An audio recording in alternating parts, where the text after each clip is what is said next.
Once in a blue moon, my friend, the month of May is whooshing us into a new orbit. Expect the new and different this month with 3 lunations, 2 full moons, the second a blue moon, 5 personal planets changing signs, Mercury changing signs twice, plus the sun moving into fast moving, follow the signs and synchronicities, air sign Gemini, and Uranus, the great awakener, having just moved into Gemini to stay until 2033, is being activated by conjunction twice this month. This is a portal, my friend, meaning more illuminations, aha epiphanies, discombobulating moments. Truths shall be revealed only to set you free.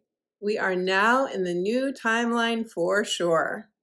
So in part 1 of this video, I'm excited to share with you the key transits and dates of the month of May. You may want to grab pen and paper or your iPad and jot down these dates so you can refer to them throughout the month. I'll also be sharing who is most likely to feel these key transits and how can you use this preparation, this guidance that I'm giving you to move through the month of May with the most ease, peace, and grace. And then in part 2, I'll be doing your monthly horoscopes and pulling an oracle card for each of the signs as well. So before we jump on our magic carpets and tour this spectacular May sky, I want to extend a very warm welcome if you are new to the channel. I am so glad that you have found us. This is a like-minded community. If you're on a spiritual path, an ascension journey, or you just love astrology, you are in the right place. Take a moment right now to tap the subscribe button and the notification bell so we stay connected and you don't miss a video. Welcome back to all of you lovely, loyal people who have been supporting the channel, watching the videos, subscribing. Thank you so much for your subscribes. It makes all the difference. And if we're just meeting for the first time, I'm Betsy Gutting. I'm a psychic astrologer, intuitive life coach, and the author of The Magic of Saying Yes, Answering Your Heart's True Calling. It is always my intention to empower and inspire you through Western tropical astrology. So if you could use some support right now, stay tuned till the end of the video. I'll tell you more about my offerings, and I have a free gift for you. Stay tuned till the end to find out what that is and how you can get it. And I write about the astrology between videos in my weekly inspirational astrology updates. So if you'd like to receive those, you can go to my website, subscribe for free, and get your free instant download gift at the same time. Now, as the month begins, we are still in Taurus season and will be until the 20th. Taurus is a slow, methodical builder, the manifester. In Taurus energy, we want to create the good life, whatever good life means for you, my friend. But the pace is slow and steady. Slow and steady wins the race. And on the very first day of the month, May 1st, we're going to have a full moon at 11 degrees of Scorpio. Most of you are familiar with the number 11, 11, 11. The veil is thin between the worlds. It's where we can receive those epiphanies, those moments of sudden realization, or feel like we are so connected to our guides, to our spiritual insight. All full moons represent endings, culminations, manifestations. In Scorpio, this is deep, deep water, very emotional. We're going to feel this more emotionally because of this and also in our relationships. When I tuned into this full moon, I got 3 words: fierce, feisty, and freeing. Fierce, feisty, and freeing. There is support to break through emotional blockages and fears. And because it squares Pluto, it is an invitation to set clear boundaries, to let everything go that isn't in alignment with our true authentic self and reclaim our power. Who will most feel this full moon in Scorpio? Those of you who have planets or points between 7 and 15 degrees of the fixed signs, Scorpio, Taurus, Leo, and Aquarius. You will feel this most intensely. We will all feel it wherever we have Scorpio energy in our natal astrology chart, and we will all feel this in the collective for sure. I did do a separate video for you on this lunation with a reading and card messages for all of you for your individual signs, and I will touch on it in your 12 sign readings for your monthly horoscopes as well. If you'd like to get that full scoop on this full moon, I will link it in the description box below and put it in the banner above here. On May 2nd, Mercury, the planet of communication, which has been in Aries, which is very fast moving thoughts, especially tuned to what does our heart most want now? What new adventure, what courageous step can we take? That's been Mercury in Aries, but now Mercury will be leaving Aries and going into Taurus. And Taurus is a much slower, as I said before, methodical energy. In Taurus energy, we are willing to take our time, do the work that's involved, build it, and they will come. Your thoughts with Mercury and Taurus could turn to your finances, your material security, and anything Venusian, because Taurus is ruled by Venus. So beauty, pleasure, money, your favorite foods, the deliciousness of life. Mercury is going to move at lightning speed. It's only going to be here for 2 weeks. So use this time, my friend, to do any manifesting that you want to do. Get into the vortex, feel it, see it, sense it in your mind's eye, in your heart, especially. Put it out to the universe, because this is a really good use of Mercury and Taurus, the gifted manifester. Now, on May 5th, Mercury in Taurus, which wants stability, it helps us to anchor into this earthly reality, whatever it is that our heart most wants. Mercury in Taurus is going to make a square, which is a tense aspect, often feels like tension or pressure, a square to Pluto in Aquarius. What's likely to happen is that our fears are going to come to the surface. Anything that's been unconscious, that's Pluto, is probably going to rise up if we're meant to see it in order to evolve. Pluto wants to evolve us out of any unhealthy dependencies. Pluto wants us to shake off or shake out of our lives any places where we are being codependent with others, or staying in situations where the other people don't have our back, or maybe we're the ones who don't have someone else's back and they're staying with us when their soul wants them to move on. But this is going to happen through communication. Mercury, the divine messenger, information that we get, it could be news headlines. We could really feel this in the collective. Stock market instability could be going on. Not that it hasn't been already, but more volatility. Pluto in Aquarius says what's best for everyone. It's connected to humanitarian values and the community at large. But since we are students of astrology, we can prepare for this, right? We can see it coming. And so you may want to think about, how can I protect my material security, my assets, if that is up for you during this transit? And I'm not giving financial advice. I am not a financial expert by any means. And then on May 6th, Pluto is going to turn retrograde until October 15th. Retrogrades take us into a more internal place. And because it's Pluto, it's what we call shadow work. We go inward and we review or reflect on anything that we have felt is murky emotional waters, or complicated relationships, or anything that just feels in any way icky or out of sorts to us, not in integrity with who we are or who we want to be, who we're, moving into, growing into. Anything that feels out of integrity, or where you maybe have felt disrespected or dishonored, or maybe a relationship, a situation, a job in which you have stayed and held on, even though you knew that there are things about it that are really not in alignment with your true self.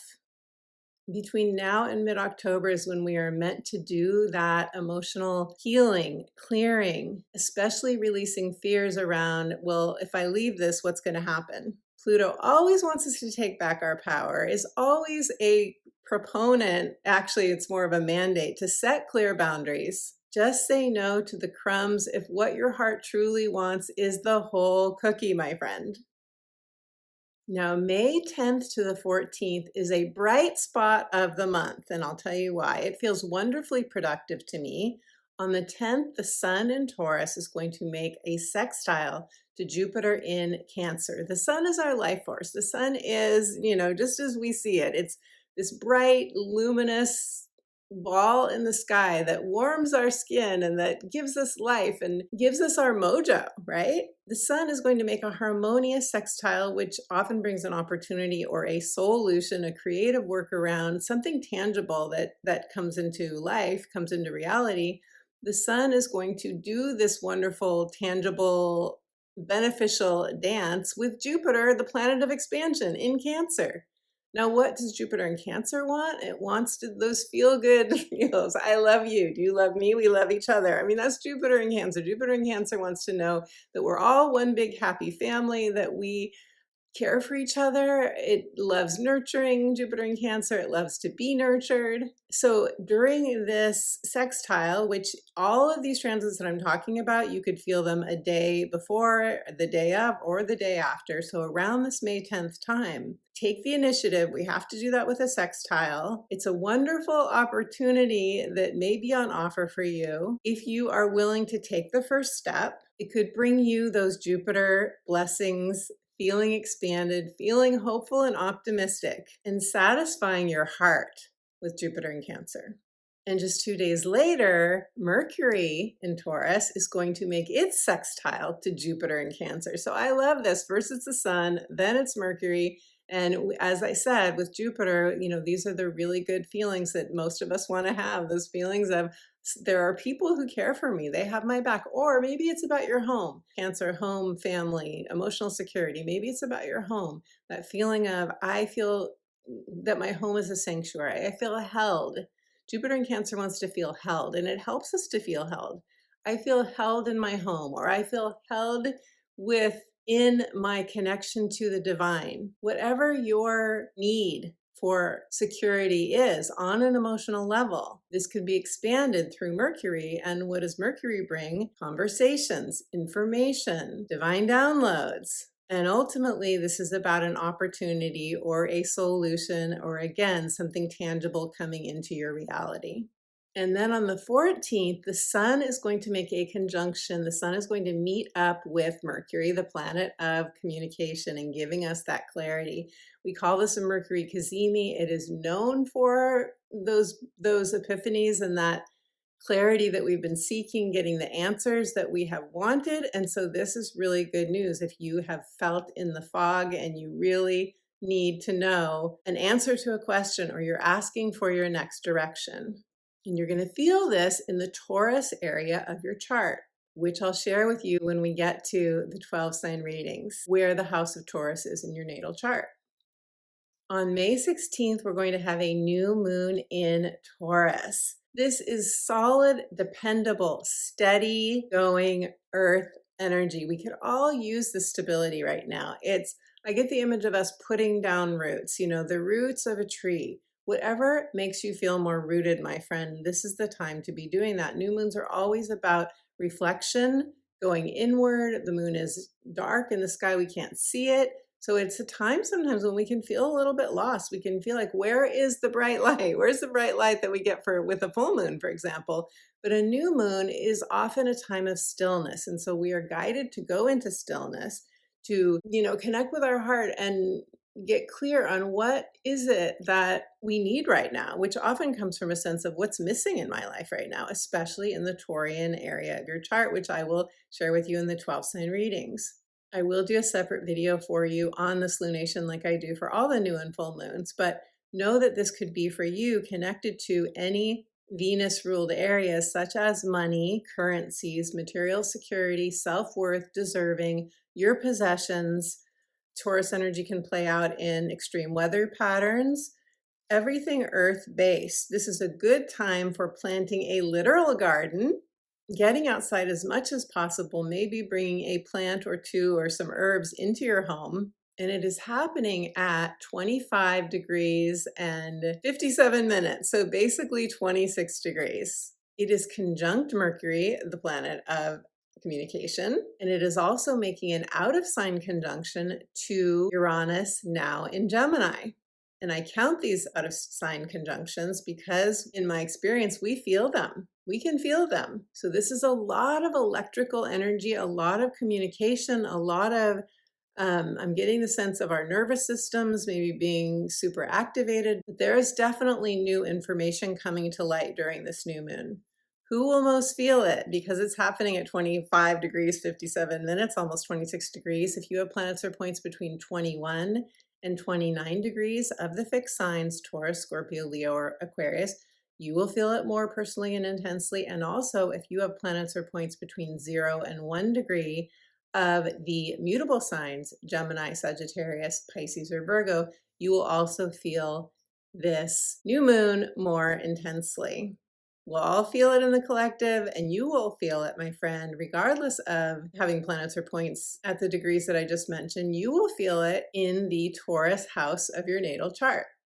I will do a separate video for you on this new moon, so if you're not subscribed, take a moment right now to subscribe so you don't miss my videos on the 3 lunations of this month. Now, on the 17th of May, the tempo picks up. Mercury will leave Taurus and enter Gemini, which is way faster moving in terms of the frequency, the quickness of our thoughts. Our thoughts are much more quicksilver with Mercury in Gemini. You may have a desire to be more social. Gemini represents the lovers, soul sisters, and soul brothers. We want connection in Gemini energy. So if you really wanted to meet somebody new or date again, this would be a good time to get online if you can handle online dating. I know not everyone can. Expect fast-moving epiphanies and the chance to really shift your story. Gemini is also the magician alchemist. We can turn dross into gold. We can rewrite our inner narrative, something more attuned to tune us to the intentions that we have to move forward in our life, our heart's desire. Also on the 17th, and you might feel this between the 16th and the 18th or even the 19th, Mercury is going to make a conjunction to Uranus and Gemini. Mercury is considered the lower octave of Uranus. They work together, and of course, because they will be together, they are really going to be electrifying us, so our sleep may be disrupted. We really want to ground the energy of this. You could definitely feel more electrified. Believe me, when Uranus was in Gemini in 2025, it was conjunct my Venus in Gemini, and of course it's going to return there again. And boy, did I have to manage that extra amplification of my nervous system. So this is a real thing, but we also get these wonderful new light codes. Ultimately, what's really happening is we are receiving this download of the new reality, the new earth, the higher frequencies of consciousness. So that's pretty exciting, right? We could have sudden, unexpected, potentially shocking information, news, communications, headlines. I know that's already been happening, but it will be more amplified with Mercury conjunct Uranus. And if you have planets or points between 0 and 3 degrees of Gemini especially, but also the other mutable signs, Sagittarius, Virgo, and Pisces, you will feel this month's conjunctions to Uranus more intensely. I have a 3-video playlist for you on Uranus and Gemini. So if you want to do a deeper dive or you just want more stories of how this may play out, I share some of those from my own life as teaching examples. I will link that Uranus and Gemini playlist in the description box below. I'm telling you that the 18th of the month is a power day because not only do we have the 2 transits I just mentioned, but also Venus is going to change signs. She has been in Gemini up until this point, and now she's going to enter water sign Cancer. When she does so, because Jupiter's already in Cancer, we're going to have the 2 benefics, Venus and Jupiter, in home-loving, family-centered, heart-connected Cancer. In Cancer energy, we feel all the feels. And the truth is, even though these are benefics, Venus and Jupiter, the truth is in Cancer energy, we can have expectations of other people. We want to be loved in the way that we love them. And not everyone is capable of giving the same thing. So how we experience this will depend on our own level of emotional security and emotional intelligence. But the highest octave of Venus and Jupiter in Cancer is the ability to deeply empathize with others, the ability to be a wonderful nurturer of others, to make our homes and our sanctuaries beautiful, and to bond with our loved ones, to feel like I have people who have my back, I have their back, and we are taking care of one another. Now, on the same day that Venus enters Cancer, Mars is going to leave fiery, risk-taking Aries, and it's going to enter grounding, stable Taurus, Mars in Taurus, same thing. What a different energy from Mars in Aries. Mars in Aries is like out of my way. And I'm not saying that we all do this out of our way if we have Mars in Aries or are in that energy, but Mars in Aries is in the car, the first one in the going around those rotaries, those traffic circles, if you know what I mean. We've got those where I live, and I have natal Mars in Aries. So whenever I drive around that circle, I'm like, I was a race car driver in a past life. I'm sure I was, but Mars in Aries, like, it loves getting things done as quickly as possible. Mars moving into Taurus, it's like, let's take our time and do this right. And what I love about Mars and Taurus is it's focused on embodiment, our physical body, our health, our rootedness, our enjoyment of the physical experience of being in bodies, beauty, pleasure, the good life. So I feel like this is very stabilizing, and we could use this opportunity, this invitation really to root ourselves more deeply, especially as we are in this time of incredibly fast-moving change. And if you were tracking me, that is 3 planets changing signs in just 2 days. Just 2 days, my friend. But wait, there is more. Also on the 18th, this is incredible, Mercury in Gemini is going to make a beautiful sextile to Neptune. If you will recall, Saturn and Neptune moving into Aries, making their grand conjunction on the 20th of February. You know, all of us astrologers were talking about this. Mercury in Gemini is now coming along and saying, hey, Neptune, can we talk about that dream? Can we talk about how we can make this happen? Neptune is not only your new Aries dream, wherever you have Aries in your chart, and of course, Saturn and Neptune together making that conjunction at the 0 point of Aries, were helping us to open up to creating a new goal or a new dream, a new project in the Aries area of our chart. But Neptune's not just representative of that dream, it also represents a higher vision, our connection to the divine, the ideal of our life. So because it's Mercury making this harmonious aspect to Neptune, this suggests new information, new communications, more conversations, or those epiphanies and revelations that are going to help us to build that dream and bring it into reality.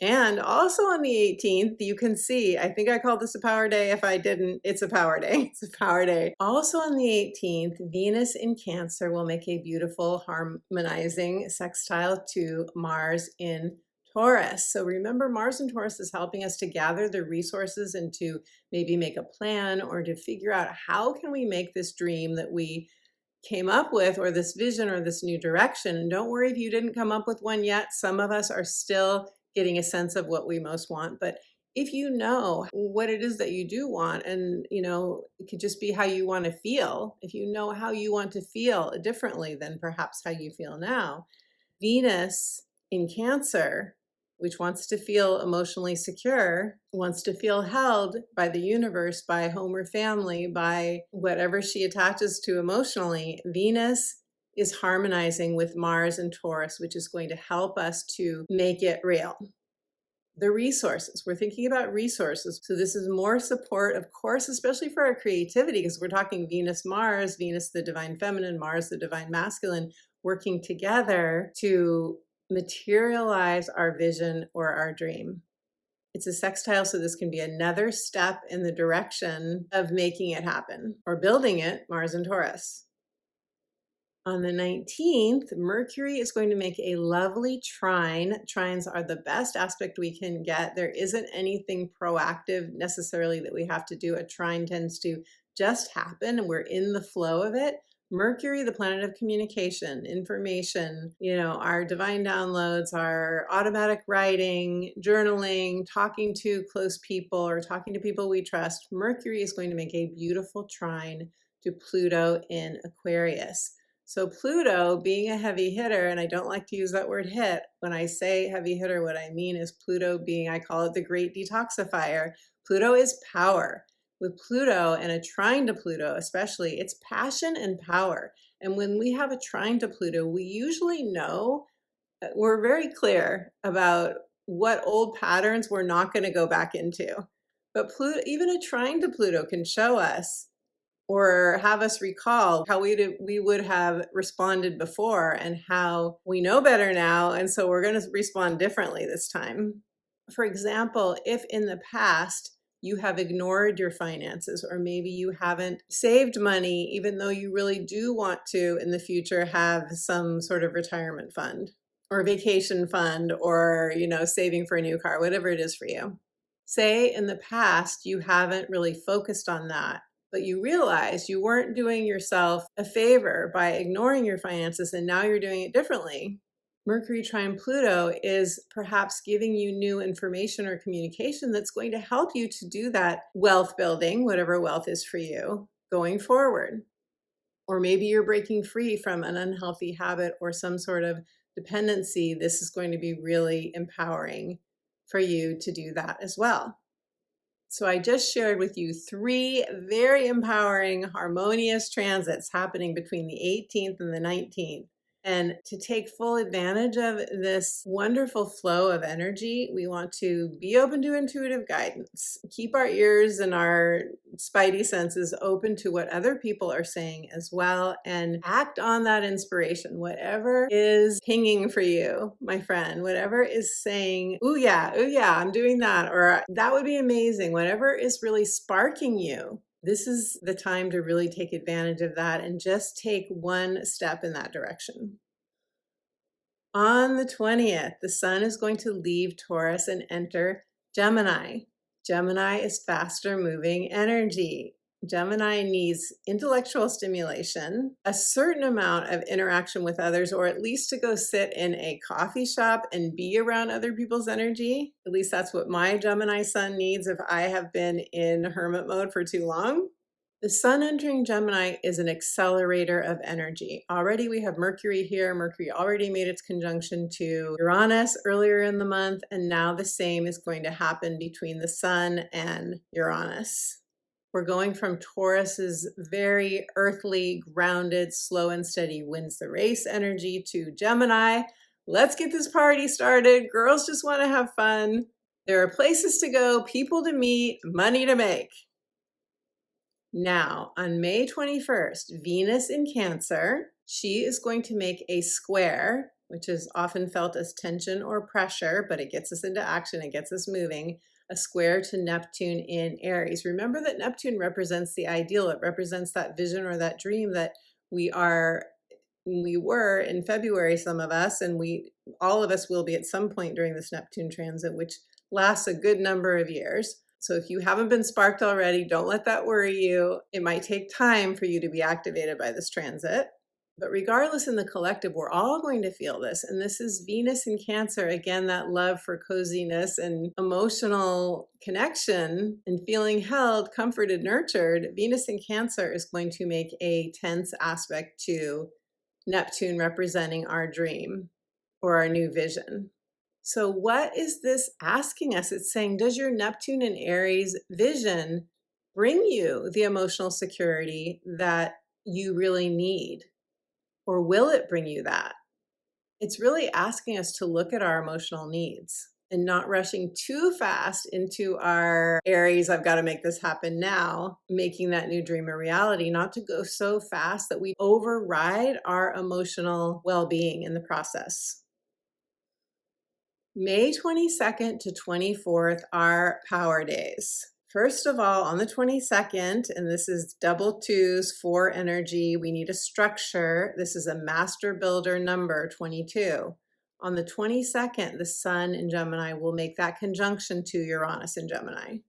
This is the second activation of Uranus since it re-entered Gemini in late April. Mercury came first, as I spoke about a little bit ago. The sun being our life force, our vitality, and our identity, what we identify as in terms of the roles we play. And often this is connected to a career, or it is connected to other roles, such as our roles in family or, with friends, volunteer work, however you spend your time, whatever you identify with. Maybe you identify as an artist. Maybe you identify as a truck driver. Maybe you identify as a child of the earth. It's different for all of us, but the sun coming together with Uranus can be wildly unpredictable. It could be this off the charts excitement, revelation, and oh my gosh, I have to go do this. I never thought I would do that, but I have to go do that. Like the time that I had a dream in the middle of the night that I was doing stand-up comedy, and I was like, I have to do stand-up comedy. And no, I was never funny as a kid. I was very quiet and shy as a kid, and I never would have expected to do something like that. I certainly wasn't trained or ready or anything else. But that was a Uranus transit for me.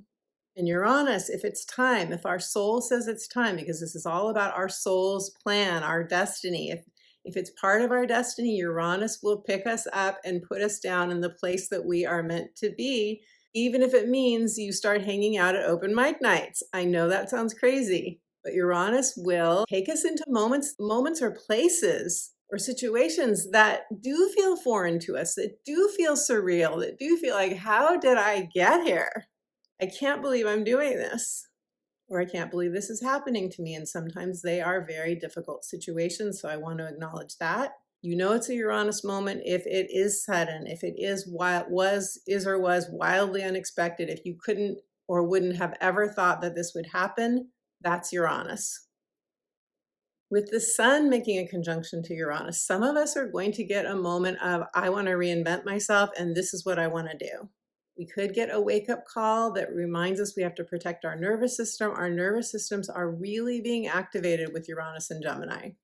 We are going to need, with this transit over the next 7 years, we're going to need more meditation, more stillness, more grounding, more time in nature, more feet on the earth. We're going to need all of these things. Much more so than with Uranus and Taurus, because that was earth energy, and it's easier for us to embody energy in Taurus than it is in Gemini. In Gemini energy, we have 1 foot in the ethereal realm, 1 foot in the earthly realm, but that part of us that's tethered to the ethereal realms can often be high in the sky, no feet on the ground, needs a reminder to re-tether ourselves to the earthly reality. And I'm not just talking signs. Even if you don't have Gemini planets or points in your chart, we all have Gemini somewhere in our natal astrology chart, and we are all going to feel this Uranus and Gemini transit. The same day that the sun makes a conjunction with Uranus on the 22nd, Mercury will also make a sextile to Saturn. I love this for grounding support. We've got Saturn energy that is grounding, even though Saturn is in Aries and that is very fiery. Mercury in Gemini does really well with Aries energy. So this sextile, again, Mercury, communications, conversations, information, talking with, with Mercury and Gemini, we want to talk it out. We have to talk it out. We have to talk with like-minded people or people that we trust to get the energy flowing and moving and to feel like we're taking, that we're taking some sort of step, even if that step is just a conversation, that is a step. And also with Mercury, there are those magical feeling signs and synchronicities when especially Mercury is in Gemini. So Mercury sextile Saturn is going to help us to formulate a plan, get clarity on the how. How am I going to make this new Neptune-Saturn dream a reality? And I really like this for our forward momentum. And then on the 24th of May, the sun will make a sextile to Neptune. So you can see that Mercury, our thoughts and our communication are oriented toward this Saturn-Neptune dream. And then the sun is saying, okay, let me bring you some more vitality. Let me bring you some more, a sense of how can you align your new identity? What is your new identity? What is your new I am, however you would describe your I am intention for embodying this new reality? This could be a day that you get an opportunity, because that's 2 sextiles. They tend to bring opportunities or solutions, something tangible, and the sun conjunct Uranus at the same time. A lot of us could be on the phone that day or getting an astrology consultation. What a perfect day to do that. Now, the next 3 days after the 24th may feel a bit roller coaster-ish. Why am I saying this? On May 25th, Mars in Taurus is going to make a hard aspect, a square, tension, pressure, sometimes feeling stuck, a square to Pluto in Aquarius. A Mars-Pluto square, I have to be honest, can feel quite conflicting. It can feel aggressive even. It can bring about, in the absolute worst case, something hurtful or violent. Mars and Taurus can be very single-minded and focus is a good thing, but when it turns into stubbornness, which it can, that can really inflame that Pluto. In Aquarius, which is more about what's best for everyone, Pluto in Aquarius. Aquarius, what's best for humanity, what's best for our group or our family, whereas Mars and Taurus is about self-reliance. What do I need to feel materially secure? So you can see where there could be conflict here in one-on-one relationships or in the workplace between somebody and their supervisor, whatever situation. It could be not seeing eye to eye with another person. And so we want to ask ourselves, is there an unhealthy dependency or are boundaries not being honored here? Do I feel disrespected? Am I disrespecting or dishonoring another person? Or are there dark fears coming up? Because a lot of times with a Pluto square, if you've evolved beyond some of these behaviors, or if you've evolved past being in relationships that are not healthy for you, if you're not at that place anymore, then it could be just fears coming up from the past shadow experiences that you've had. A lot of us, as we go from one timeline to the next, and definitely we are in this new timeline, or some of us may be still on our way there. But a lot of times when we have already crossed over the threshold into the new consciousness, we can still get fears coming up when people say or do things, or we feel the possibility of something scary happening. It can just be a remnant of the past. But we still want to let the fear come up, and we still want to use whatever tool we have at our disposal to breathe through it, clear it, get it out of our system, so to speak. Now, what I love is the next day after we have this very difficult Mars-Pluto square, we get a lovely Sun in Gemini trining Pluto in Aquarius. So something has really shifted when we go from that Mars-Pluto square to the next day, Sun in Gemini trining Pluto, and we could actually feel these on the same day. So what does the Sun in Gemini encourage us to do? Talk to other people, talk to people that we trust, express our feelings, write in our journal, get it out, talk it out, open up to new possibilities. You know, with Mars squaring Pluto the day before, we can feel like if I say no to this, if I set a boundary, if I walk away from this, right? Cut ties to this person's situation or whatever it is, then where am I going to be? Then, we can feel like we have no options in Pluto energy. And that's why we often stay tethered to things that aren't good for us. We're afraid that if we let this go, we're not going to have anything to replace it. But Pluto always says, step back into your power, have faith, be strategic, definitely be strategic in how you go about cutting cords, for example, but also realize that you always have new options, because by saying no to something that's unhealthy for you in a Pluto square situation, you are raising your vibration. You are telling the universe, I'm ready for something better.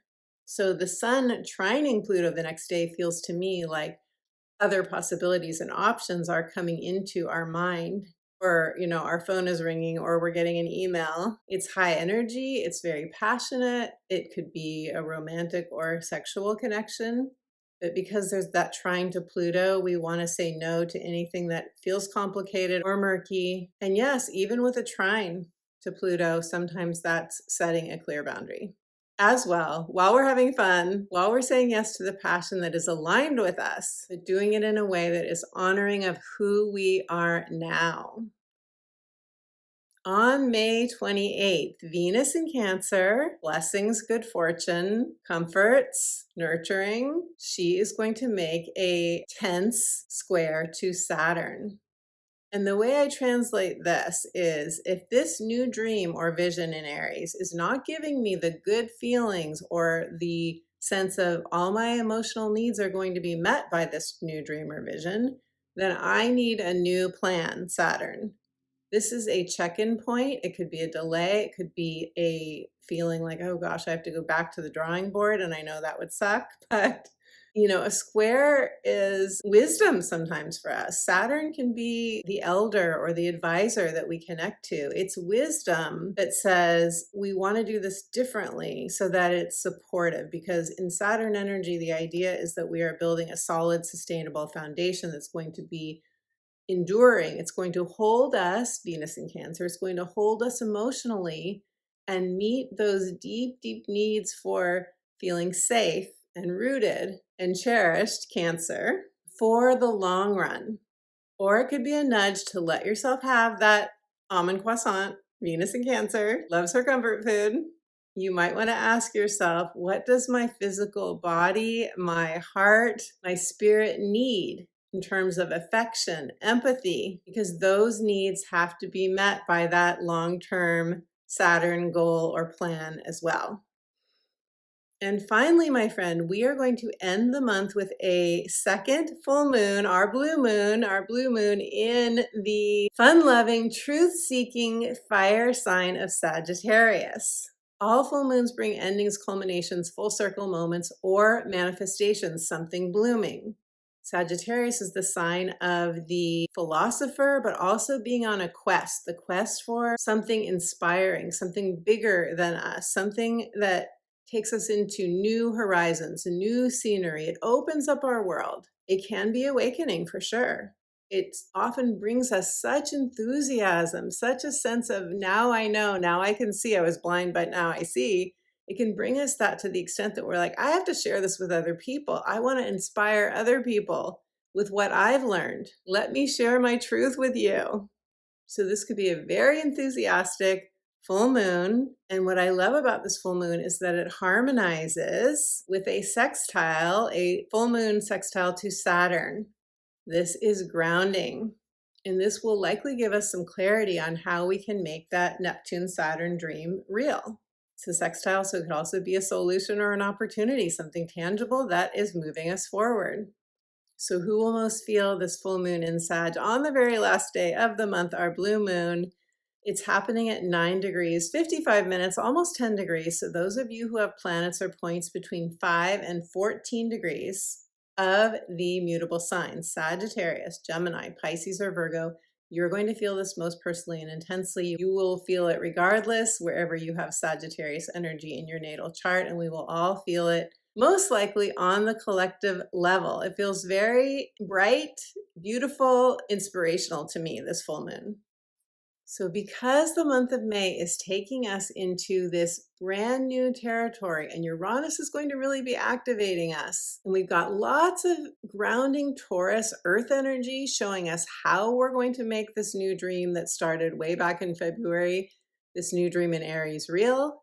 But at the same time, I think we're really going to be activated in our nervous systems this month, and we're really going to be called to get out of our comfort zones. That's what Uranus and lots of Gemini energy can do. Because of this, I want to share with you this quote, which is widely attributed to Anna East Nin, and that is, "And the day came when the risk it took to remain tight in a bud was more painful than the risk it took to blossom."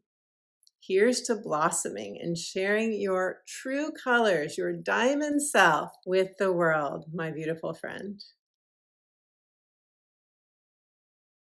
Okay, let us do your 12 sign monthly horoscopes now. Listen to your rising sign. Your rising sign will tell you where in your natal astrology chart, based on the whole sign house system, you are likely to feel the different transits and lunations that I talk about, but also watch your sun and moon signs, because the themes that go along with your sun and moon signs, even if it's not your rising sign, those will likely apply and be relevant in your life this month as well.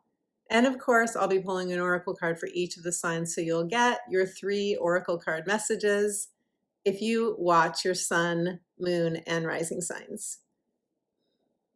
And we're going to start with Gemini, because beautiful Gemini, this is your birthday month. For some of you, May, for others of you, June, I know. But Gemini season starts in May, on May 20th. Happy birthday to all of you with May birthdays. My birthday is May 29th, but let's talk about the month of May for you, beautiful Gemini. What I love about this month for you, not just that it is your season. I mean, that's huge in itself, right? The sun being in your sign. When the sun's in our sign, that always gives us more life force energy. But also, Venus is in your sign as we begin the month, and then Mercury is going to enter Gemini as well, all in the house of you. Gemini, I really love the sun and Venus, especially. I mean, sun, Venus, and Mercury all in the house of you is great, but personally, I have a very soft spot for Venus. I mean, Venus is all the wonderful, lovely things in life. And to have it in your sign, that means Venus is going to be meeting up and activating any planets or points that you have in Gemini in your first house. Venus in your first house is like a kiss from the universe, a kiss to you in the capacity of any roles that you play. So if you work or if you, however you spend your time, especially because it's Gemini energy, it's where we're connecting with other people usually, right? But it's also your own connection with yourself. So your identity, your relationship status, your vitality, your life force, all the angles of your chart could be activated if you're Gemini rising. And this means that it's not only your appearance, your look. This would be a good month for a glow up, as we say. It definitely would, or for a spa day, or leave me a comment. Tell me how you're going to celebrate your birthday, Gemini, because I have yet to know how I'm going to celebrate mine. And if you guys have suggestions for me, if you get an intuitive hit, how I might want to spend my birthday, that would be fun to hear. I'm open to your suggestions. So this would be a good month to do anything that is a treat for you. And that could have to do with your appearance. That could have to do with anything that will increase your sense of self-esteem. After all, the first house is our self-image, how we want other people to see us. Having fun is always a Gemini thing, right? I always think of Gemini energy as girls just want to have fun. Of course, boys want to have fun too. This is not just about girls. But you know that phrase what do we Geminis love? We love freedom. We love adventure. We love just being able to be spontaneous, spontaneously saying, I'm going to go do this thing just because it would be fun. I'm going to go do this thing. And we love usually gathering information and research and learning and reading and writing, whatever it is for you, whatever would really pique your joy, this month, Gemini. So that's all the energy in your first house of you. What's not to love about that? And then on May 1st, we have the Scorpio full moon. It is our first full moon. We're going to have 2 full moons this month. It's the first one, and it will be in your 6th house. Now, I have a separate video for you on this full moon with separate readings for you. So I encourage you to watch that if you haven't already. But like all full moons, it is an ending, culmination, full circle moment. Something to celebrate, perhaps. If nothing else, it's definitely a full moon to celebrate our growth and how far we've come on a soul level, that Scorpio energy. And because it's your 6th house, a full moon in your 6th house could feel like some sort of a completion, or it could be healing, like you've healed something on an emotional, physical, mental, or spiritual level. It's wellness on all levels here in the 6th house. It could be something completing or ending in your daily life. So it could be a job ending. It could be something coming to fruition with a coworker. It could be getting a new job because it's manifestations too, full moons. Something to do with a pet, something to do with your lifestyle. You know, for Geminis, having the lifestyle that really matches their needs is very, very important. Very, very important.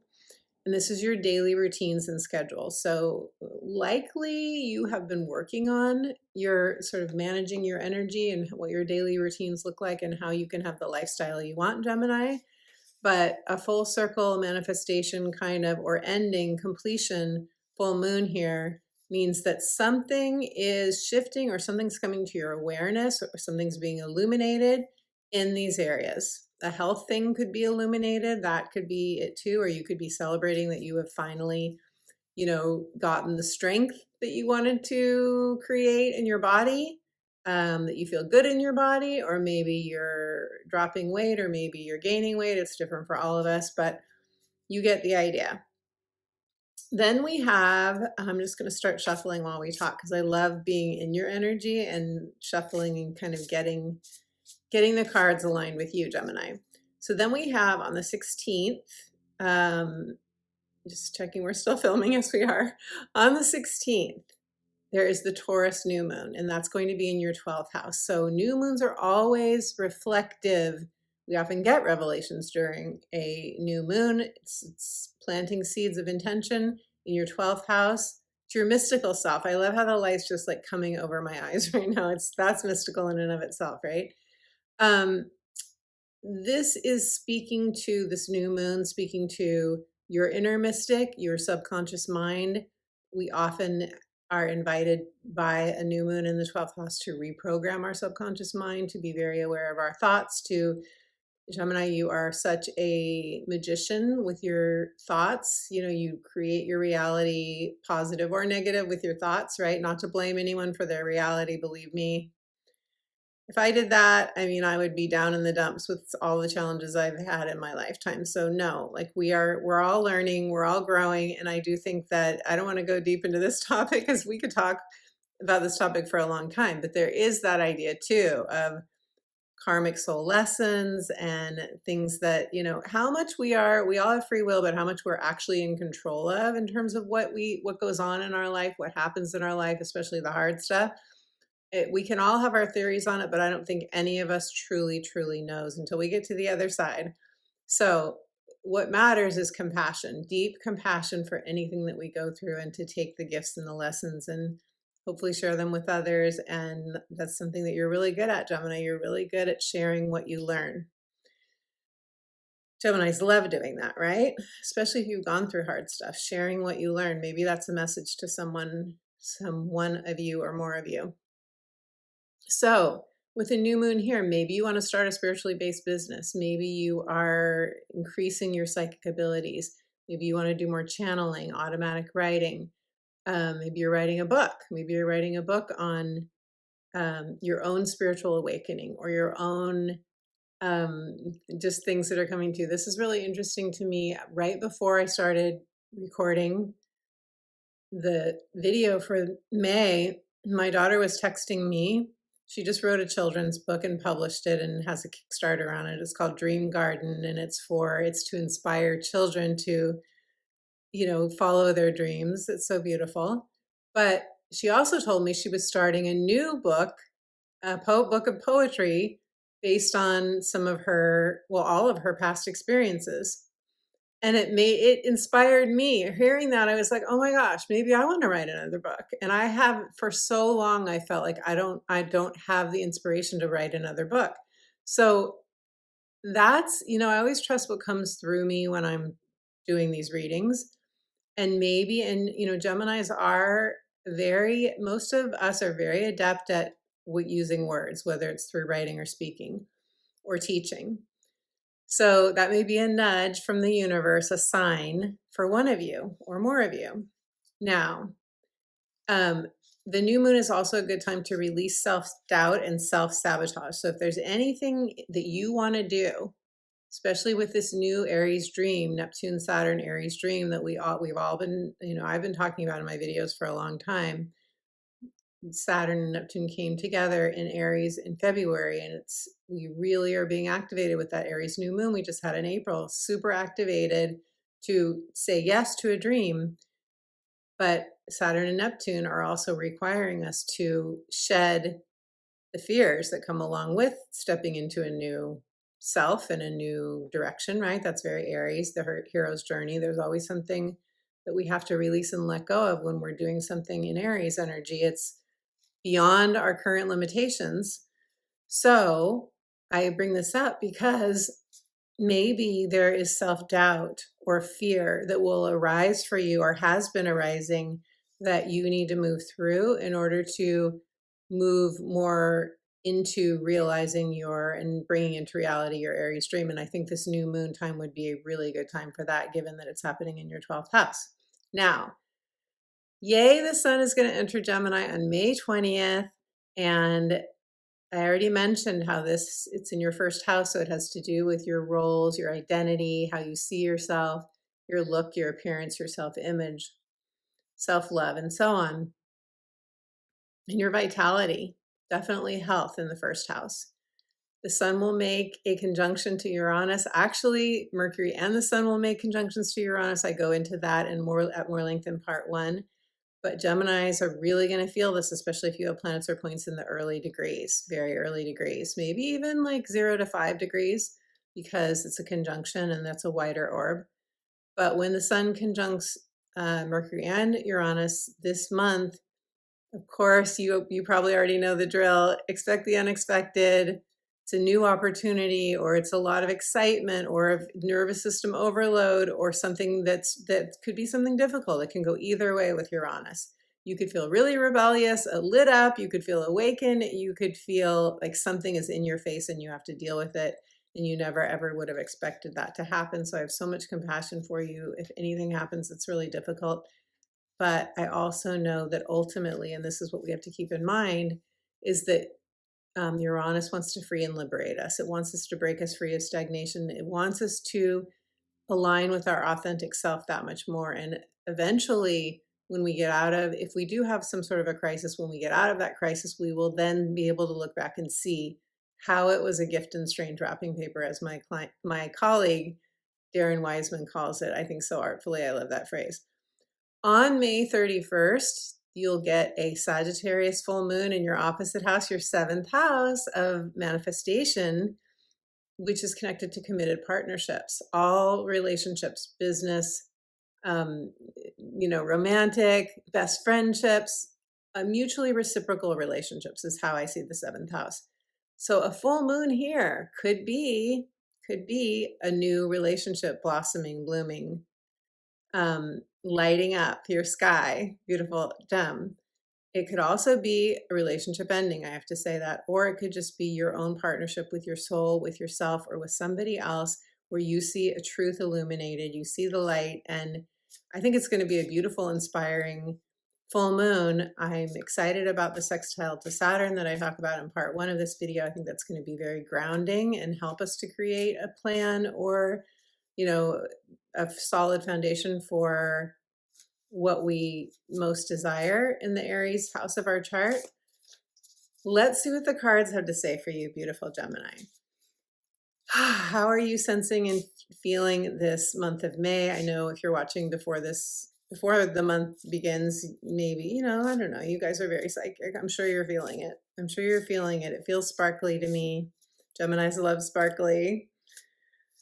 But feel free to leave me a comment and let me know, and let's see what the cards have to say for you. Beautiful gem, month of May.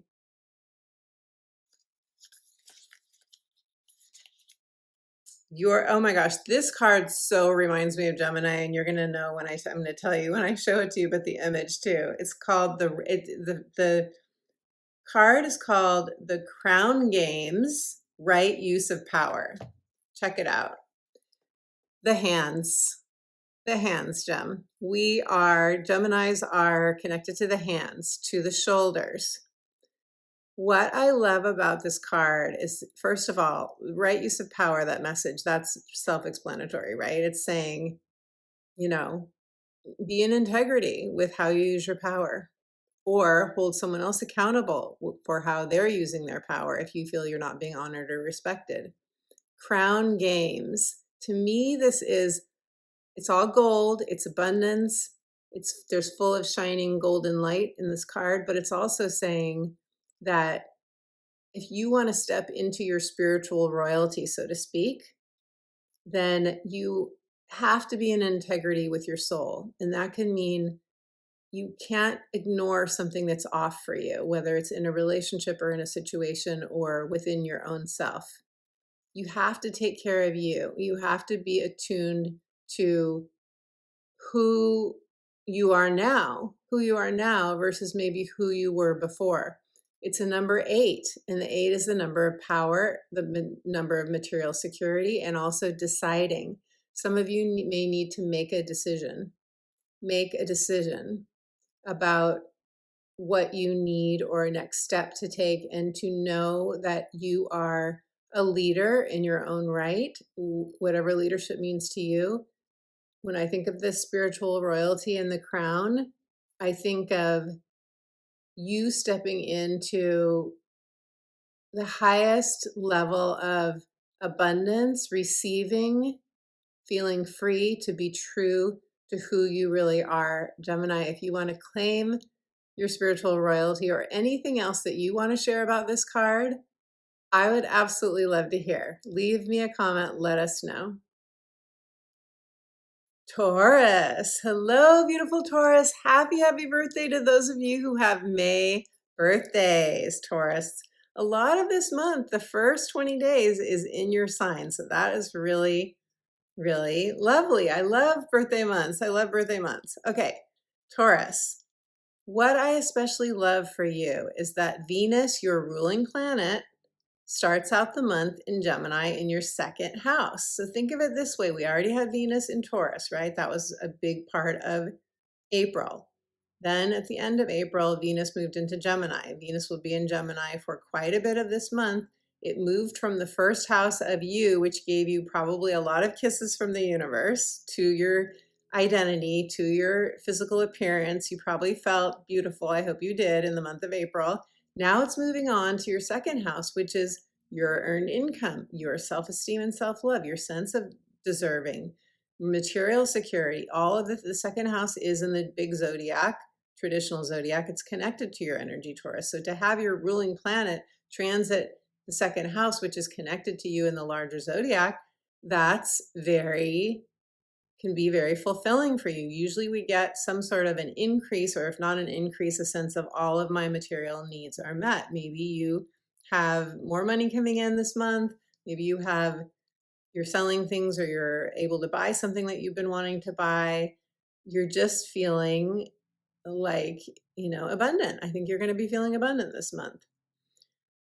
Venus is then going to move into Cancer later in the month of May. And when she does, she'll be in your third house and she'll be harmonizing with you. So her energy, her water energy, will harmonize with your Taurus energy. So this is like when I think of Venus in your sign, then Gemini in your second house, then into Cancer energy that harmonizes with you. This is like 3 straight months of you, maybe not 3 straight months, but a good span of time, more than 2 months of you feeling supported by your ruling planet. That's pretty cool, Taurus. Your third house is the house of movement, moving and shaking, I call it. Your mindset, your communication. It's all of our devices. If you want a new device, it's our vehicles, it's our transportation and our communication and our mindset, if I didn't say that already. Relationships with siblings, aunts, uncles, and cousins, transactions, buying and selling. If you have your own website, if you do freelance work, those fall in the third house as well. It's networking, it's the conversations we have, learning and growth as well. So anything to do with transactions, or like fine-tuning a website or starting a website, or just interacting more with people in your local environment, maybe getting out a little bit more if you've been in hermit mode and you want to be more social. Venus and Gemini will do that too. But, Venus in Cancer is very nurturing, very comforting. Definitely see the people, spend time with people, network with people, or have those coffee dates or meetings with the people that you feel really nourished by, Taurus, that you feel nourished by.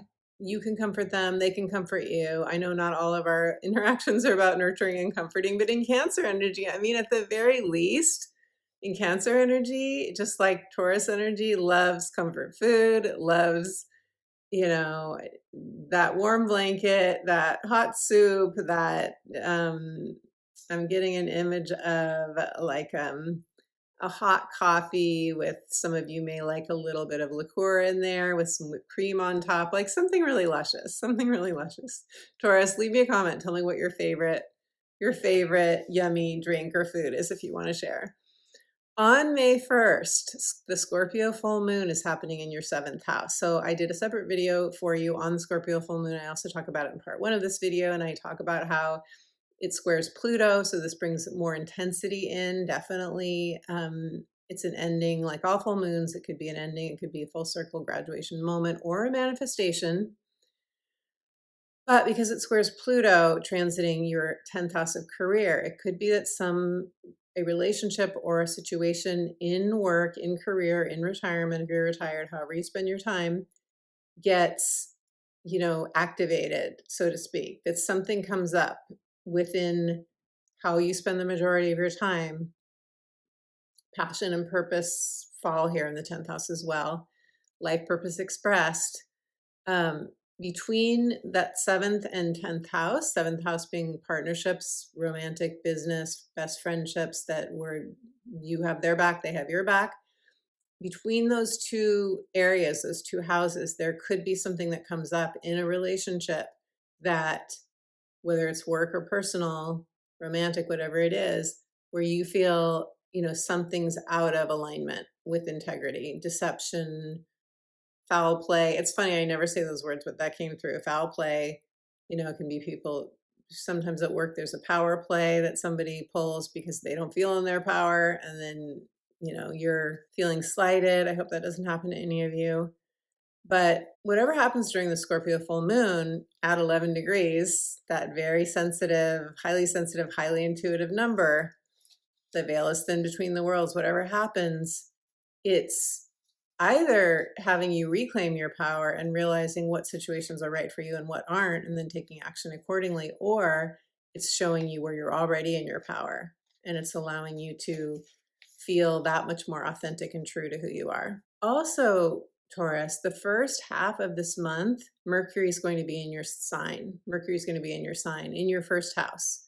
So that's a lot of communication, and it could be communication that is coming from part of you, your higher self, to you about your identity, about your roles, about, some of you could be really working on a project that you're sharing with other people. You could have more communication with partners or potential partners. You could be sharing ideas. You could be having more conversations with Mercury in your sign. And then also Mars is going to move into your sign about the second half of May. So that's real mojo for you, Taurus, when Mars is in your sign, to make some progress. That's good forward momentum, although sometimes we have to advocate for ourselves when Mars is in our sign. Sometimes it can be other people that we have to set boundaries with. Now, on the 16th, that's when we're going to have the new moon in your sign. Your new moon, beautiful Taurus, which will bring a culmination or, full circle manifestation 6 months from now, but it can happen before then. Sometimes it happens during the next full moon, which I'll get to. But it's your new moon and it's in the first house of you. So it's asking you the question, what do you want to seed for intention as far as what we call roles, how we use our time, how we, where we take on responsibility, where we say yes to things. Are you happy with all of that? Or do you have a new intention? Maybe your intention has to do with your appearance. Maybe your intention has to do with working out. The first house is also our vitality and our health. Maybe it has to do with something that is really lighting up your heart that you haven't committed to yet. A new moon always invites us to do that reflection so that we can start that manifestation process, which Taurus, you are very good at. That is one of your strengths. That's why I always call you the manifester. You are a builder. You're one of the earth signs that help build things, and you really have this great methodical, slow, steady pace that gets you to the finish line. You're very gifted at that. So on the 20th, the sun is going to leave your sign and it's going to enter your second house in Gemini. Material security, earned income, self-worth, and deserving are going to be, really up for you. And of course, as I said earlier, we're also going to have Venus there. We're going to have Venus there to start, and then the sun will join Venus there. However, what's also happening is that the sun is going to make a conjunction to Uranus, and this means there could be some wild hair idea that you get for making money, or a new project that comes your way, or something that was unexpected. Unexpectedly, an income could end. I have to say that could happen. Or unexpectedly, you could meet somebody that has an opportunity for you. And don't be surprised if you feel rebellious, lit up, or awakened, or if you want to quit your job, or if you want to start your own business, or you want to say yes to something new that you weren't planning to say yes to that involves making money, because that can happen with Uranus to Uranus is inherently unpredictable. We don't know what's going to happen until we have that conjunction. Then we'll really know. But you're going to feel it more intensely if you have planets or points in the mutable signs between 0 and 1 degree. And then on May 31st, we'll have a Sagittarius full moon in your 8th house. And this is like all full moons, it's an ending, full circle moment, manifestation. But the 8th house is connected to transformation. We call it the death and rebirth house. It is where we have emotional attachments, where we want power and control, long-term savings, retirement funds, or any kind of investment, or where we want to pay off loans, where we want to pay off debts, where maybe we're getting a tax return or we are having to pay taxes. Also, where we want emotional and sexual intimacy. So consider it, because it's a full moon, consider it most applicable to relationships. That's usually how these full moons play out, but it will very possibly be financial in theme for you because it straddles the 8th and the 2nd house. The sun and the moon will be in this. The sun will be in the 2nd house and the moon will be in your 8th house. So Taurus, I love that full moon. I feel really good about it. There are no hard aspects like there are to the Scorpio full moon that we have at the beginning of the month. It's really cool how the month is bookended by 2 full moons. And this means illuminations and things that we are meant to see that will come to light this month that are going to move us forward. So that's really good news. So I want to pull a card for you now. Let us see what the cards have to say for you, beautiful Taurus, for your month of May. Taurus. I see some of you celebrating. I love this card. First breath, beginner's mind. Beginner's mind. If you just landed here, Taurus, if you just landed here, what would you say yes to? What would you give yourself permission to do, be, or have? Beginner's mind is asking us to clear the slate of our preconceptions. I also got the word misconceptions, right? So our conditioning can give us misconceptions about ourselves or our lives. And this is saying clear the slate of all of that because you're starting fresh. We're all starting fresh with our new Aries dream, whatever that is, whatever you are saying yes to in the Aries part of your chart. We're all starting fresh with that. And there are multiple activations to Saturn and Neptune this month, which I talk about in part 1 of this video. I couldn't possibly go through all of those aspects in your readings, right? But this card to me relates to that. And it's a 21, which reduces to a 3, which is fun-loving, creativity, writing for some of you, speaking for some of you, learning. After all, you are going to have this month, you're going to have Venus, your ruling planet, in your 3rd house of the, the 3rd house is about writing and learning and speaking and teaching and growth. So beginner's mind is going to take you in that direction of the next level of your growth and celebration and joy, beautiful Taurus. If you want to claim this in the comments below, I would love to hear. Aries. Hello, beautiful Aries. Aries, how was that intense new moon for you where we had 8 planets, including dwarf planet Aries, in your sign? How was that for you? Did you feel the intensity? I love to hear. Now, Aries, I want to tell you, when we start this month, we're still going to have 6 celestial bodies in your sign at the beginning of this month. But Mercury and Mars are going to leave your sign and they're going to move into your 2nd house of money, which is great in Taurus. Mercury and Mars into your 2nd house in Taurus. What is great about that is a lot of mojo and drive and thinking, Mercury, your thoughts, communication, help from other people when it comes to actually doing something, taking steps, moving forward on whatever is most important to you now. Material security, 2nd house. Also, what I really love for you this month is that after the beginning of the month, actually at the beginning of the month, Venus will be in Gemini. Then Mercury and the Sun and Uranus will all be in Gemini in your 3rd house. So with 3 personal planets, Venus, Mercury, Mercury will start in Taurus and it will move into Gemini. Venus, Mercury, and the Sun all in Gemini. The sun moves into Gemini on the 20th, and I go through all the dates and the key transits in part 1 of this video. All of these personal planets are going to meet up with Uranus in Gemini, which will already be there at the beginning of the month. What does this mean? It's a lot of activity in your 3rd house, and the 3rd house is already the house of activity. I call it the house of moving and shaking. It's our mindset, it's our communications, it's all our conversations and our emails and our relationships with people in our local environment, our aunts, uncles, and cousins. They may not live in your local environment, but you know, we put extended family here in the 3rd house, but also neighbors, siblings, and you know, your hood, your neighborhood, all of those kinds of interactions that we have in our local environment. So it may not be any of those people specifically, but it could be, who do you interact with when you go do your regular activities wherever you live? If you do that, I know so many of us live online now, but say you actually go to a gym, or you go to you know, work out wherever, whether it's Zumba or yoga or whatever you do.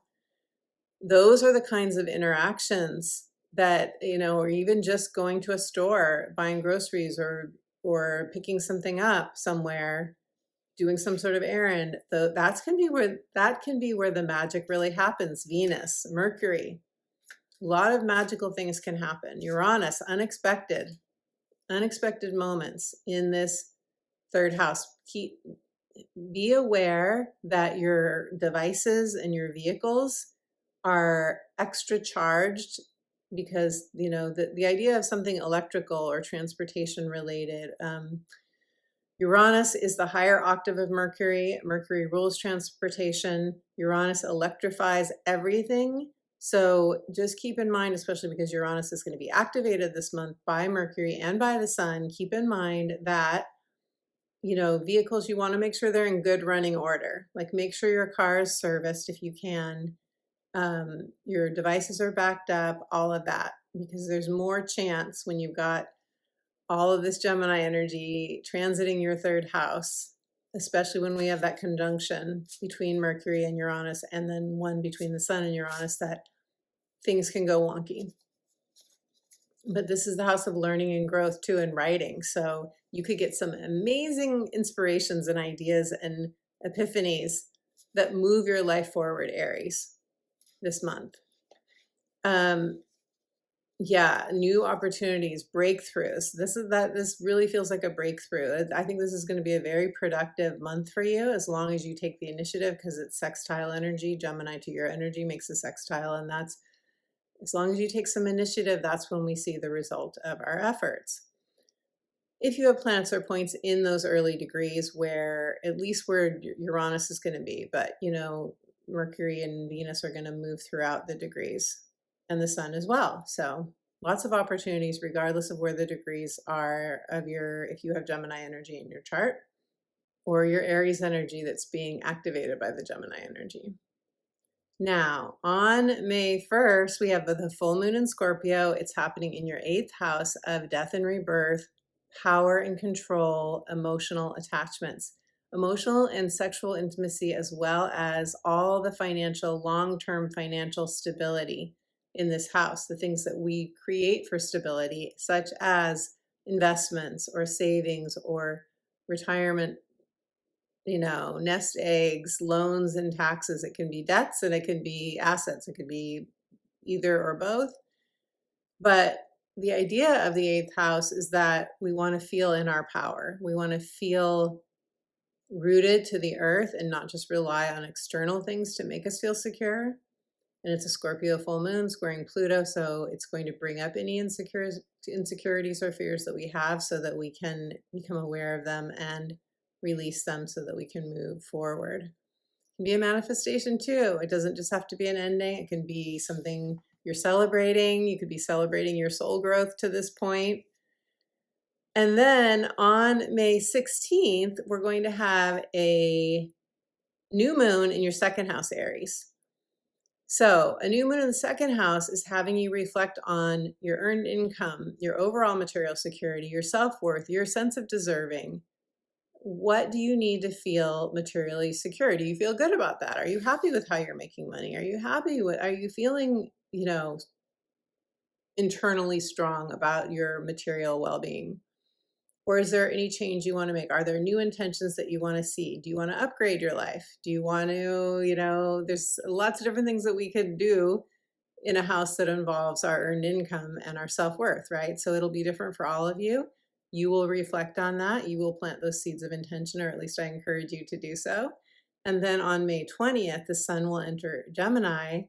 We already talked about that, all that energy in your third house, but what I want to say is, because it's the house of your mindset, and it's because it's the house of communication, but also I don't think I said this before, freelance work and websites. With the sun here and conjuncting Uranus, you could get an idea that has to do with creating something within a business that you own, if you are a business owner, or if you do freelance work, or something that allows you to teach maybe, or that allows you to put your message out if you have a message, if you want to write a book. Some of you could be as simple as, I want a new car, or I want a new device. But so much energy in Gemini, and then those conjunctions to Uranus, anything can happen. Anything can happen this month with all those energies. And I love that Gemini energy makes that fiery, spark-filled sextile to your energy, Aries.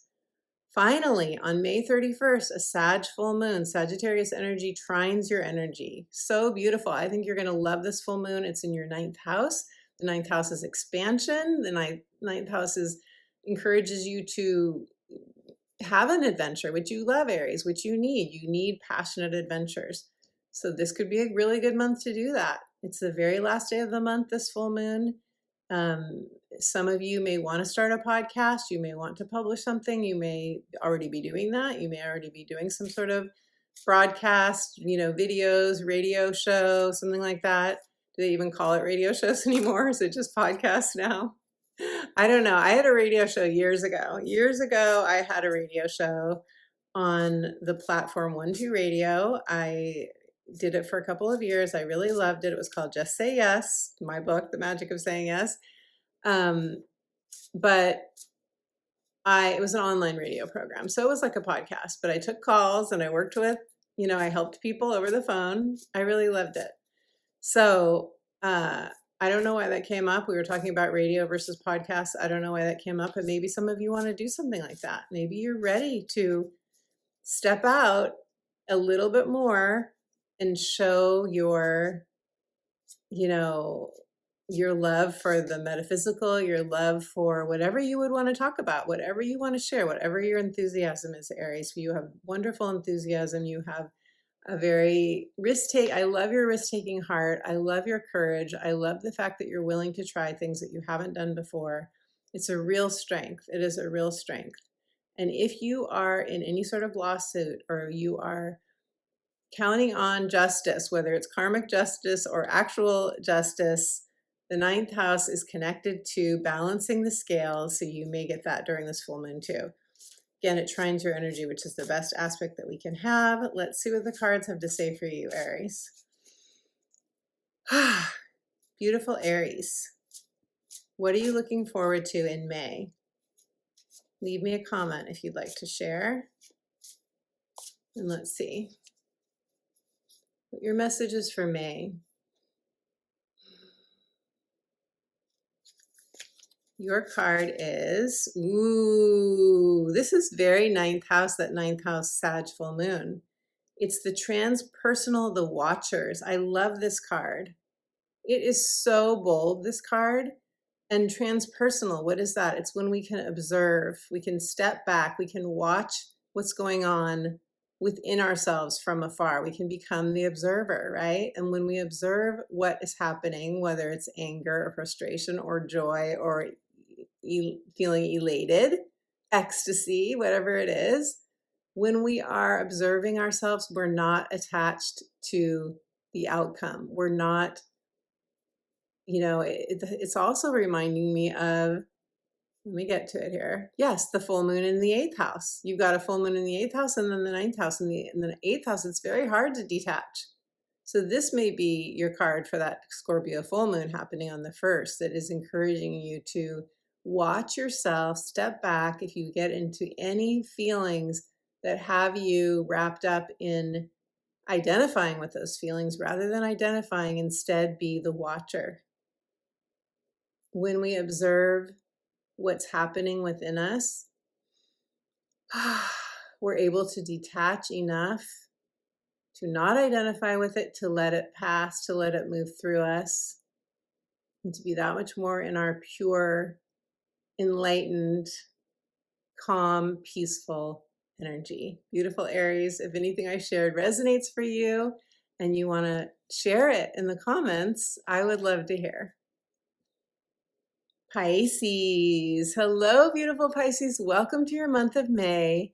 What I love about this month for you is Mercury and Mars will be in Taurus for part of the month in your third house of moving and shaking, the third house of your mindset and communication and all of your daily dealings, and a website if you have it, or your freelance work if you do it. But basically it's the house of transactions, and it's the house of where we network and we have coffee dates, or we have meetups at the yoga studio or the Zumba class or our gym, and you get the idea. It's a social house, social and transactional house. But what I love about it is that Taurus energy harmonizes with your energy. It sextiles your energy. So any kind of conversation or interaction that you have with another person could be really supportive for you this month. Opportunities, solutions, feeling in sync with your world, with your inner world and your outer world, and a check on, it's actually very supportive of shifting your story, your inner story, if that's would be good for you. Also, what I love for you, Pisces, is that Venus is going to join Jupiter in Cancer in your fifth house this month. All the dates for when these things are happening are in part one of this video, where I do a deeper dive on each of these transits, but it's a lovely trine energy for you, Venus in Cancer. And I mean, Cancer energy really vibes well with your energy, Pisces. And because it's the fifth house, this is Venus going through the fifth house. What is not to love? Love and romance with everybody. It doesn't have to be a lover, but if that's what you want, it could be wonderful for attracting one or deepening your connection with a current romantic partner. It's funny, when I said that, I just heard somebody say, well, they don't have to be my partner. Yes, whatever. A lover can come in a lot of different forms. I get that. There doesn't have to be a commitment. I agree. But anyway, creativity, children. So creative pursuits, Pisces, you are very artistic. Most of you are artists. I know someone corrected me once in the comments and said, all Pisces are artists. And I get that. I'm not saying that some of you aren't, but not all of you have developed your artistic talents. We all develop those to a different degree if we are artists. But you could be really wanting to, my point is, you could really be enjoying your creativity or working on a creative project this month. Very, very supportive. I'd be surprised if you weren't really fired up with Venus in Cancer in your fifth house, transiting your fifth house. And then this desire for freedom, desire for comforts, desire for just fun, unstructured time, unbridled free expressions, and your inner child delight. Also playing with children, enjoying children, whether they're yours or other people's, or they're in your family. All of that is going to be very lovely for you with Venus in Cancer. So those are the highlights of what I think you're going to really love. And now I want to talk with you about the lunations. May 1st, Scorpio full moon is going to be in your 9th house. Another harmonizing energy, Pisces. Scorpio's water with your water, just like Venus is water with your water.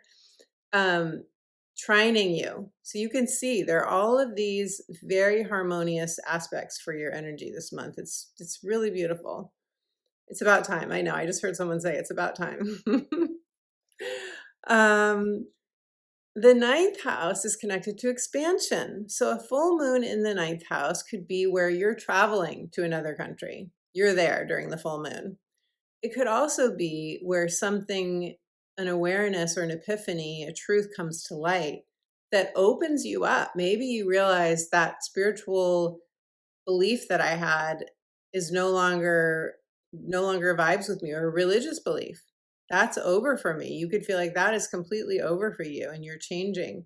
Or maybe, beliefs can come in a lot of different forms. I know when I went through a divorce many years ago, I had to release the belief that I would never get divorced, and that nobody who really works hard on their marriage and who really loves their partner is going to ever get divorced. That was my belief. That was my belief. And of course, there was a lot of cognitive dissonance when I realized I can't hold that belief and also stay true to myself at the same time.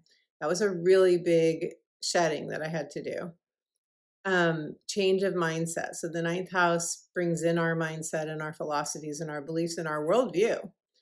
This full moon may bring about some sort of blossoming of something that you're doing, like publishing a book or podcasting or broadcasting or getting justice in some area of your life. You know, justice falls here, whether it is the scales are getting balanced karmically or through an actual lawsuit.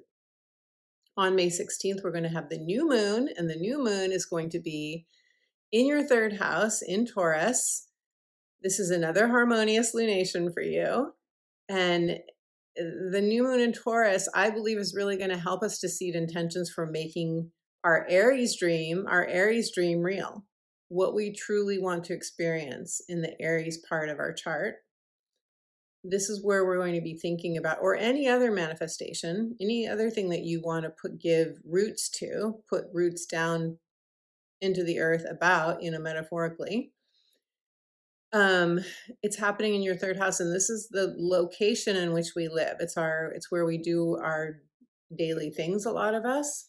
So you could be changing locations, you could be wanting to do that, or wanting to do something in your local environment that could have to do with freelance work or a website or transactions that where you're either buying from someone or you're selling to someone, or you are taking short trips, you're exploring, you're expanding, you're growing, you're writing, you're speaking, you're teaching. A lot of these different things fall here, or it could involve a relationship with a sibling, aunt, uncle, or cousin, or a neighbor.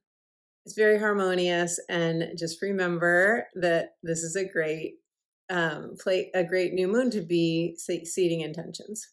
Now, on May 20th, the sun will enter Gemini. So we'll switch seasons. We will be out of Taurus season. We will be in Gemini season. And it's happening, Gemini season, the sun in Gemini, in your fourth house of home, family, inner child healing, the very bottom of your chart. It's a foundational place in your chart. And this is why we connected to the ancestral line and to doing that work of shedding our conditioning if it's conditioning that isn't favorable to us.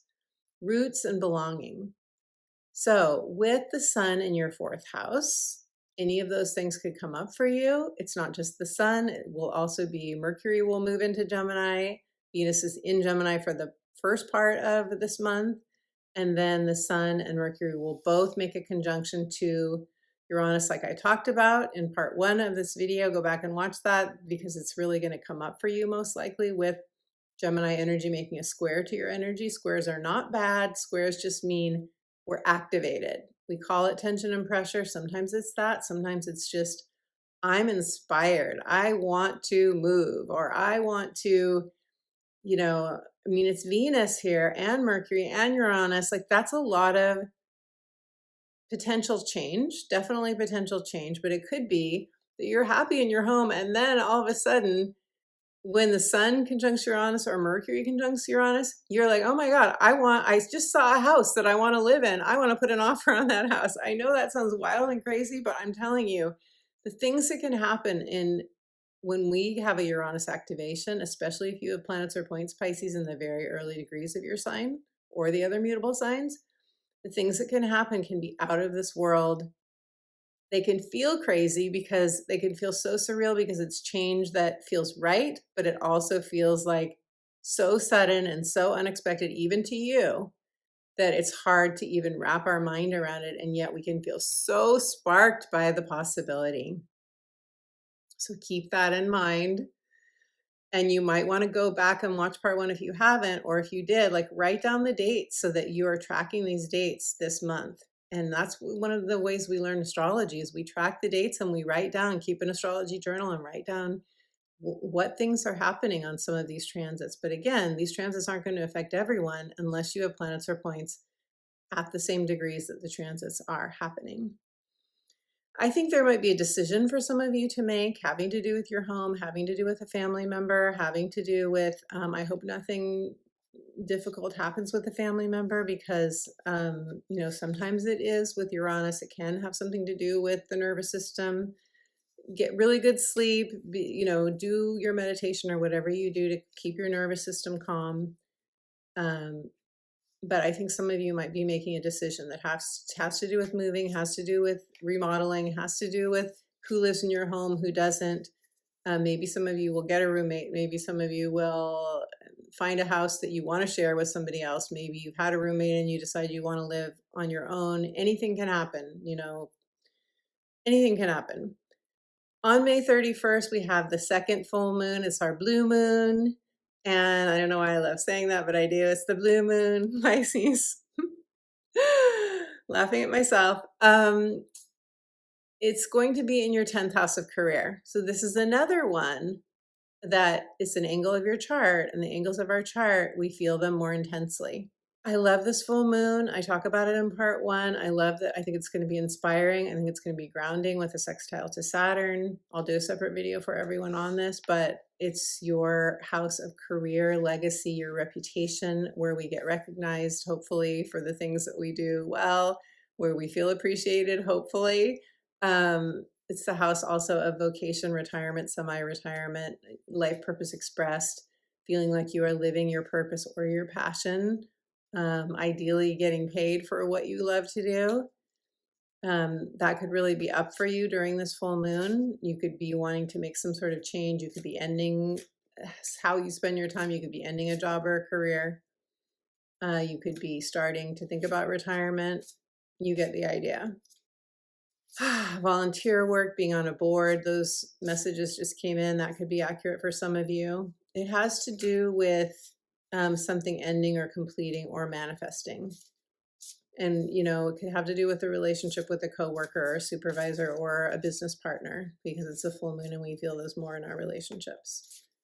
Okay, so beautiful Pisces, let us pull a card for you now and see what the cards have to say for your month of May.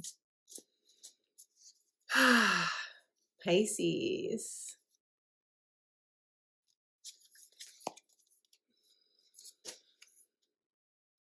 Bold step forward. This is a portal card. You know, that conjunction between the sun and Uranus, and between Mercury and Uranus, two conjunctions, that is a portal. That's a portal energy for the month of May. The farther gate, step forward, bold step forward. You can see the portal here, this cave and all the light flowing through it. It's self-explanatory, this card, right? 55, double five, change, transition, reducing to a 1, which is a fresh start, new beginning. What is your bold step? What would be your bold step, Pisces? If you weren't afraid, what would you say yes to? The light is calling you forward. There is nothing but gorgeous light through this portal. If you want to claim that you are taking a bold step forward, or if there's anything that you want to share, I would absolutely love to hear. Aquarius, Aquarius, beautiful Aquarius. I haven't sung for you guys in a while and I just felt like it. Happy May. I want to tell you what I love about this month for you to start. Not that we're starting with this, although Venus will be in Gemini at the beginning of the month and for part of this month. But what I want to tell you big picture is that the Gemini energy happening this month, which is Venus, Mercury, and the Sun, all in Gemini in your 5th house, your 5th house of love, romance, children, and creativity, unbridled free expression. This Gemini energy trines your energy. So for a good part of this month, and all the dates are in part 1 of this video, for a good part of this month, you get this wonderful free flowing energy starting with Venus in your 5th house. What is not to love about Venus transiting your 5th house? I'm sorry, but I'm not sorry. What I want to say is that that is just the sweet kiss of the universe on your life, on your heart. The 5th house rules the heart. It rules the heart. And it's connected to, like I said, true love and romance is connected to our creativity. It's connected to children, whether they're your own or children that you spend time with or work with. So this is really, really lovely, Aquarius. It's going to make, and then Mercury is going to move in and the Sun are both going to move into Gemini, and you'll continue to get those lovely trines.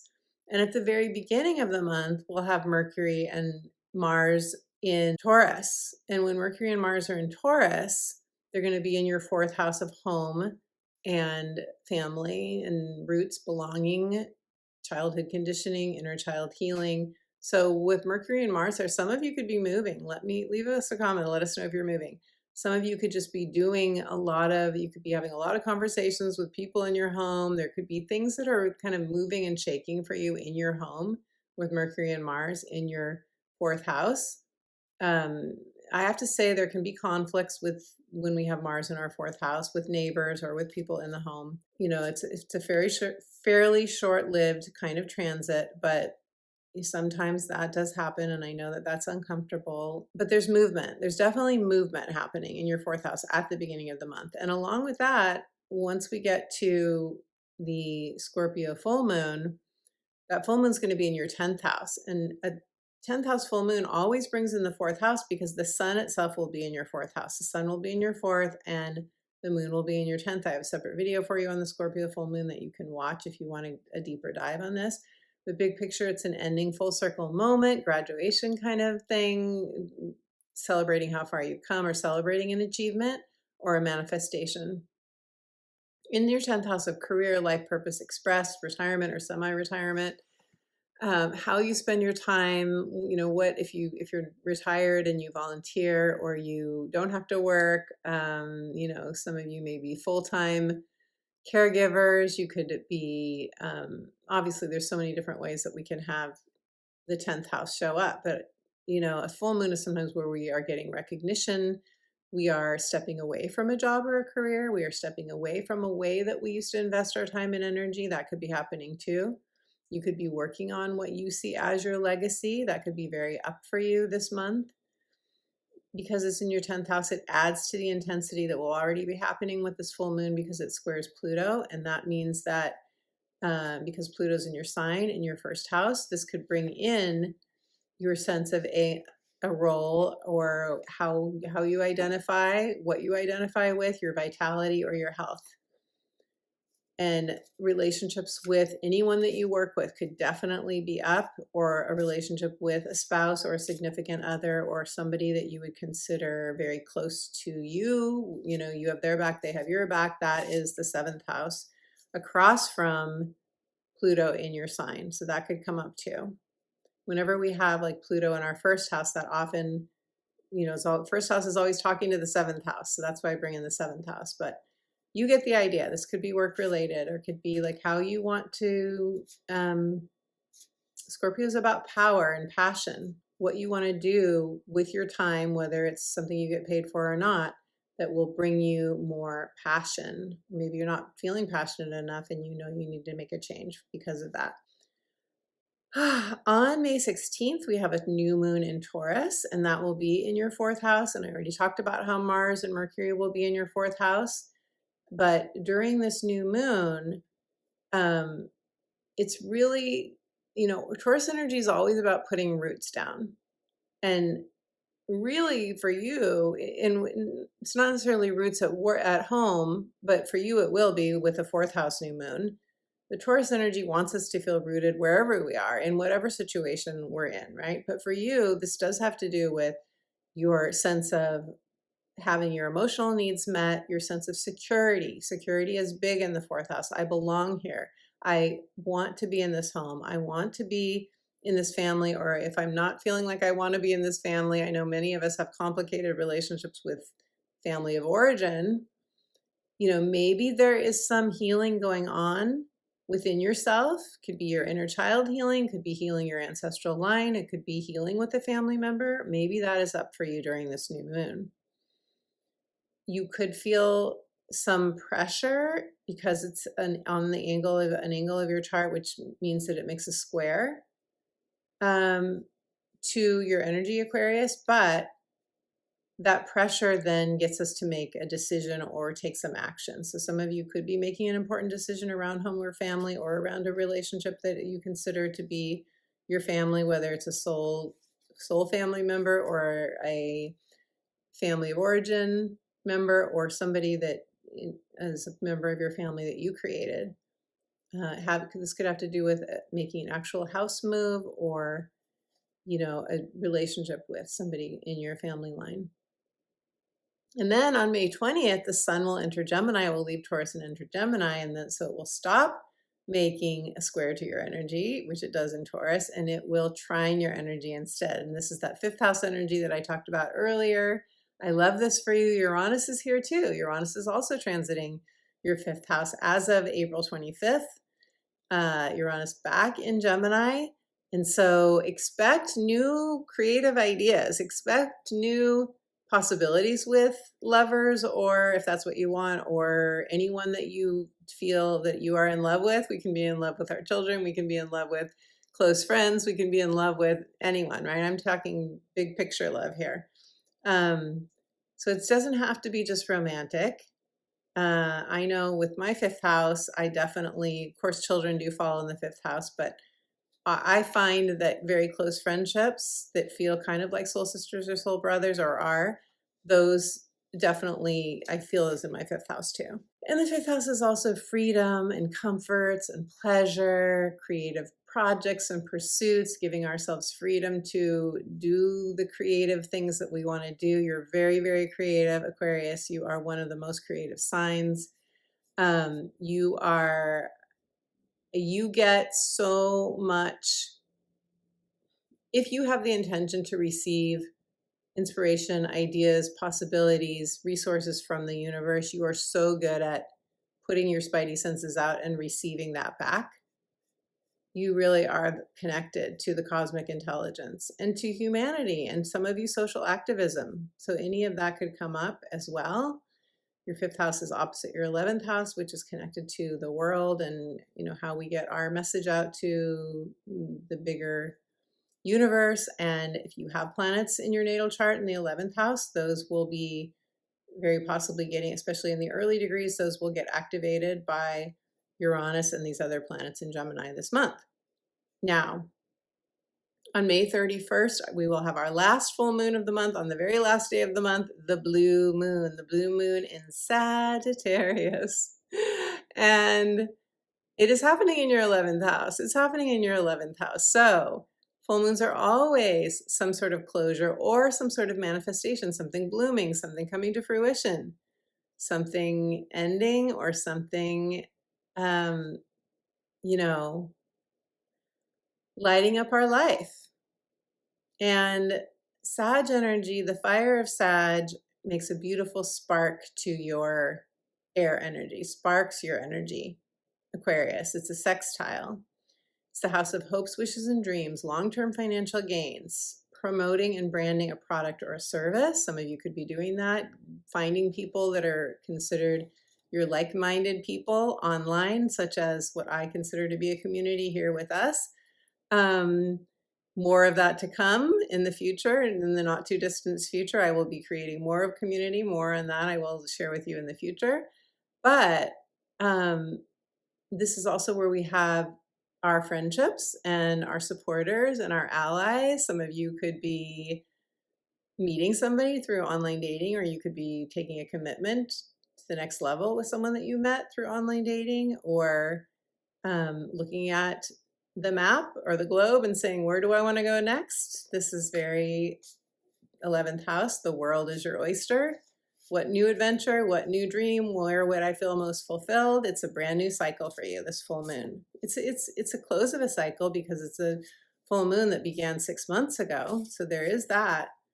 But with every closing of a cycle, a new cycle begins. And the 11th house is representative of a brand new cycle. So Aquarius, beautiful Aquarius, I want to pull a card for you now and see what the cards have to say for your month of May. I just feel you're going to really be sparked by all this Gemini energy this month, and Uranus. And I love that Uranus trines you in Gemini. Uranus trines your energy. What a blessing that is, because a Uranus trine does feel like a fresh breeze blowing in. There's nothing you have to do. It feels good. Say yes to all the novel invitations you get, the nudges from your spirit, anything that feels out of the ordinary but is exciting in any way or stimulating or inspiring, do it, Aquarius, do it. Okay, let's pull a card for you. Your card is, ooh, this is a very crown chakra, very high vibration energy, deep, quiet meditation and stillness. You are going to raise your vibration and also calm your nervous system, because even though you're getting a trine from Uranus, it still very much activates the nervous system, especially when it gets an activation from the Sun and Mercury this month. You are, I feel, by going into meditation and stillness, not only you practicing good psychic hygiene and good health for your nervous system, but you're also receiving ideas and inspirations and raising your vibration. I do feel that we're all going to be activated. Of course, we are all going to be activated by these Uranus conjunctions this month, and it's going to take your, I just feel it in the crown, the third eye too. It's going to take your consciousness to a higher level, some of you. Beautiful Aquarius, if you want to claim that consciousness upgrade or deep quiet and stillness and peace, whatever you want to claim, in the comments or share anything else, let us know. I'd love to hear. Capricorn. Hello, beautiful Capricorn. Capricorn. What I love for you this month of May is Mercury and Mars in Taurus transiting your 5th house. This will be the first part of the month. The planets are slowly going to move, the personal planets, from Taurus, first from Aries, then Taurus, then into Gemini. But Mercury and Mars in your 5th house is so harmonizing for you. It's a trine. It's the best aspect we can get. It's the most ease and flow. We don't have to do anything to receive the rewards and the beneficial energy of this. So Mars puts this into action, but albeit it is action that we feel a yes to in our gut with Taurus. It's not the same as Mars and Aries at all, which squares your energy and has been squaring your energy in April. It's not like that. It's not that kind of, it can be that kind of nervous tension with Mars and Aries to your Capricorn energy. It's more like a steady feeling of yes. It feels steady. It feels reliable. It feels solid. It's not, you don't question it. It's just a yes. And then Mercury too, our thinking in Taurus, our thinking will slow down, which is a good thing, because Mercury in Aries that we've had, that's been really fast moving, and it can make us feel like we're behind. It can make us feel like this urgency, emergency thing that is really not good for our nervous system. So your 5th house, movement, thoughts, planning around love and romance or creativity or any creative projects, anything that you do that's creative, and or children, your own or children that you spend time with or work with.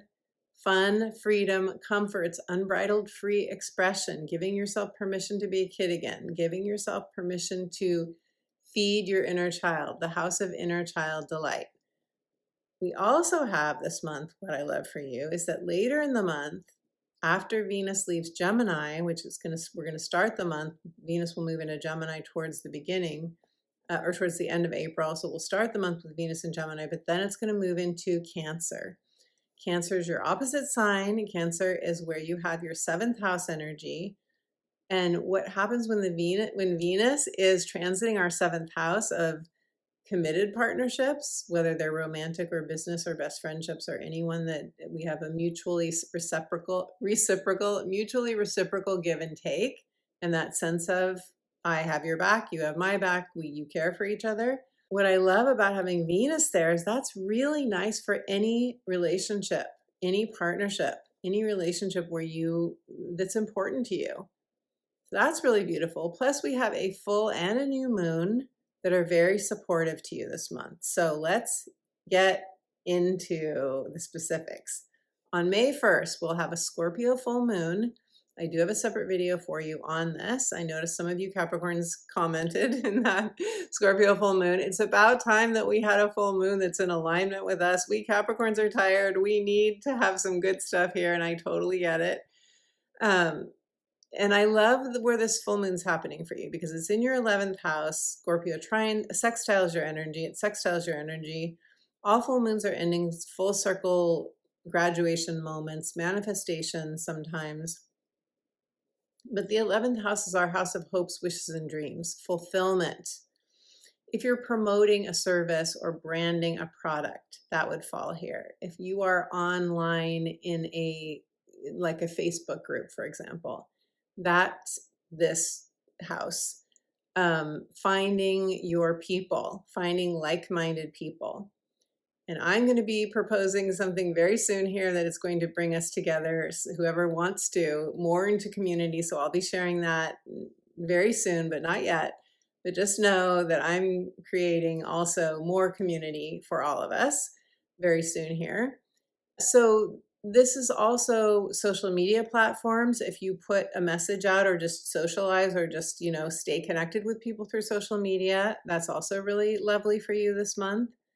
And online dating, if any of you do that, this is a new cycle. A full moon is an ending and completion of a cycle and then the beginning of a new cycle. And there's a fine line between an ending and a beginning, right? I mean, something could really be blooming for you. For example, you could be sharing that you now do a podcast. You could be putting up your first YouTube video. You could be joining a community, and that feels very full circle, completion in a way, but it's also a new beginning, right? So there's a fine line between the two. There is a square from the full moon to Pluto. That is going to be illuminating for a lot of people. A truth will be revealed, but again, because this energy is so harmonious with your energy, Capricorn, I think that most likely, I don't want to get too deep on all of this, but I'll just say, if you have planets or points in the fixed signs around 11 degrees, you could have a different experience because they're going to have more intensity with this full moon. But to your Capricorn energy, your Capricorn rising or whatever planets or points you have in Capricorn, it's going to be harmonious full moon for you, a harmonious full moon for you. An opportunity, a solution, something tangible that you can take action on. Maybe it's not the full tangible outcome yet, although it could be, but it's something that you can take action on. That's a sextile, it's harmonious. And then on May 16th, mid-month, we've got a new moon in Taurus that's happening in your 5th house across the way from the 11th house where the full moon is. You've got this new moon in the 5th house of asking you, what intentions do you want to set? What do you want to seed for your love and romance? I know not everybody's wants romance right now in their life, but these are things that nourish the heart. The 5th house is really the heart house. What would nourish your heart? That's what this is asking, big picture. Your creativity, your children, if you have children or grandchildren or other people's children or children you work with, just children in general are involved in this house. And then our desire for fun and freedom and pleasure and freely expressing ourselves, letting the wild woman out, letting the wild guy out, and howling at the moon. I mean, it's a new moon, so there's no moon to howl at during a new moon. It's a dark moon, the new moon. But maybe you howled at the full moon in Scorpio, and then now in the Taurus new moon, you're like, maybe you're dancing your prayers. Maybe it is a time that we're meant to reflect. But this new moon, it trines your energy. So you can see, I'm talking about all of these aspects that just align with you so beautifully. It's a trine. So have fun this month. Have fun this month. You are so supported to have fun and be creative and or play with kids and just really enjoy yourself, Capricorn. On May 20th, the sun will enter Gemini in your 6th house. The sun is our life force and our mojo and our vitality and our identity. Going through your 6th house, that's usually something brightening up in your 6th house of daily work, wellness on all levels, physical, mental, spiritual, emotional, or it has to do with our schedules and routines or our pets or our lifestyle.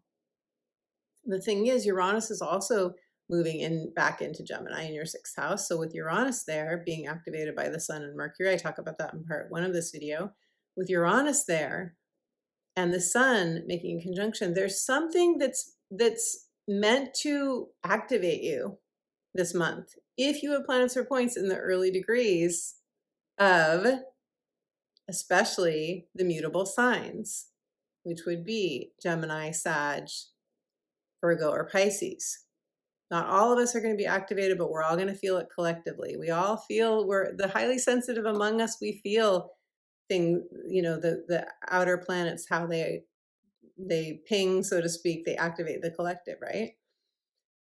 So I would say, especially if you do have any planets or points in the early degrees of the mutable signs, expect the unexpected, or expect that, regardless, at work, if you have a job in your daily life, in your daily workout routine, if you go to a gym or you work out at home or whatever, be really careful with not overdoing it. If you lift weights and things like that, don't overdo it, because that's when we can, with Uranus, that's when we can have some sort of a, like, pulling a muscle or something like that. That could happen. Don't be surprised if you feel more rebellious. Some people could be quitting their jobs and not planning on it. I have to say that. Uranus can make you want to just throw the baby out with the bathwater, so to speak. Not a good analogy, I know. Is that an analogy or a metaphor? Not whatever it is. It's not a good one, I know. But you get the idea. Like with Uranus, we can feel that sense of emergency. I have to do this now. And sometimes it's appropriate. I once did that in my early 20s. I moved to Vail, Colorado after graduating from college at 22. And I got a job in a restaurant. And I don't use the word hate. I never use the word hate. But I have to tell you, like, I wanted to use that word just now to describe this job. I just didn't like the management at all. I was not comfortable there. And I had waited tables for many years. I just didn't, it was not where I wanted to be at all, ever. I was forcing myself. Capricorn, you will get this. I have such a strong sense of responsibility to other people with my Saturn in Capricorn, my Jupiter in Capricorn in the 6th house, my Saturn in Capricorn in the 7th house. I have such a strong sense of responsibility. I will do almost anything way longer than I should be doing it when I'm not happy. But I got up the courage and I quit that job. I mean, Vail, Colorado, there are a zillion people lined up at the door to take those jobs, but you get the idea. My point in telling you that story, I don't think I've ever told that story before. That's wild that came through. My point in telling you that story is that when we have a Uranus moment in our 6th house, we could want to do something like that. And so just, deliberate on it, make sure it's right for you, make sure will never regret telling those people that I can't work there anymore. Never. That was probably the best thing that I ever gave myself permission to do. But you know what I'm saying, I think. And that is just that, don't feel rushed into something by that Uranus electrical energy. Know that you almost always, unless we are truly in an emergency situation, we have time to deliberate on it and make a wise decision, a grounded decision. That's a good word for that. Okay, so on May 31st, we're going to have a Sagittarius full moon. That's our blue moon. It's on the last day of the month, and it is happening in your 12th house. Not of this world, the 12th house, your mystical connection, your divine, it's the divine realms.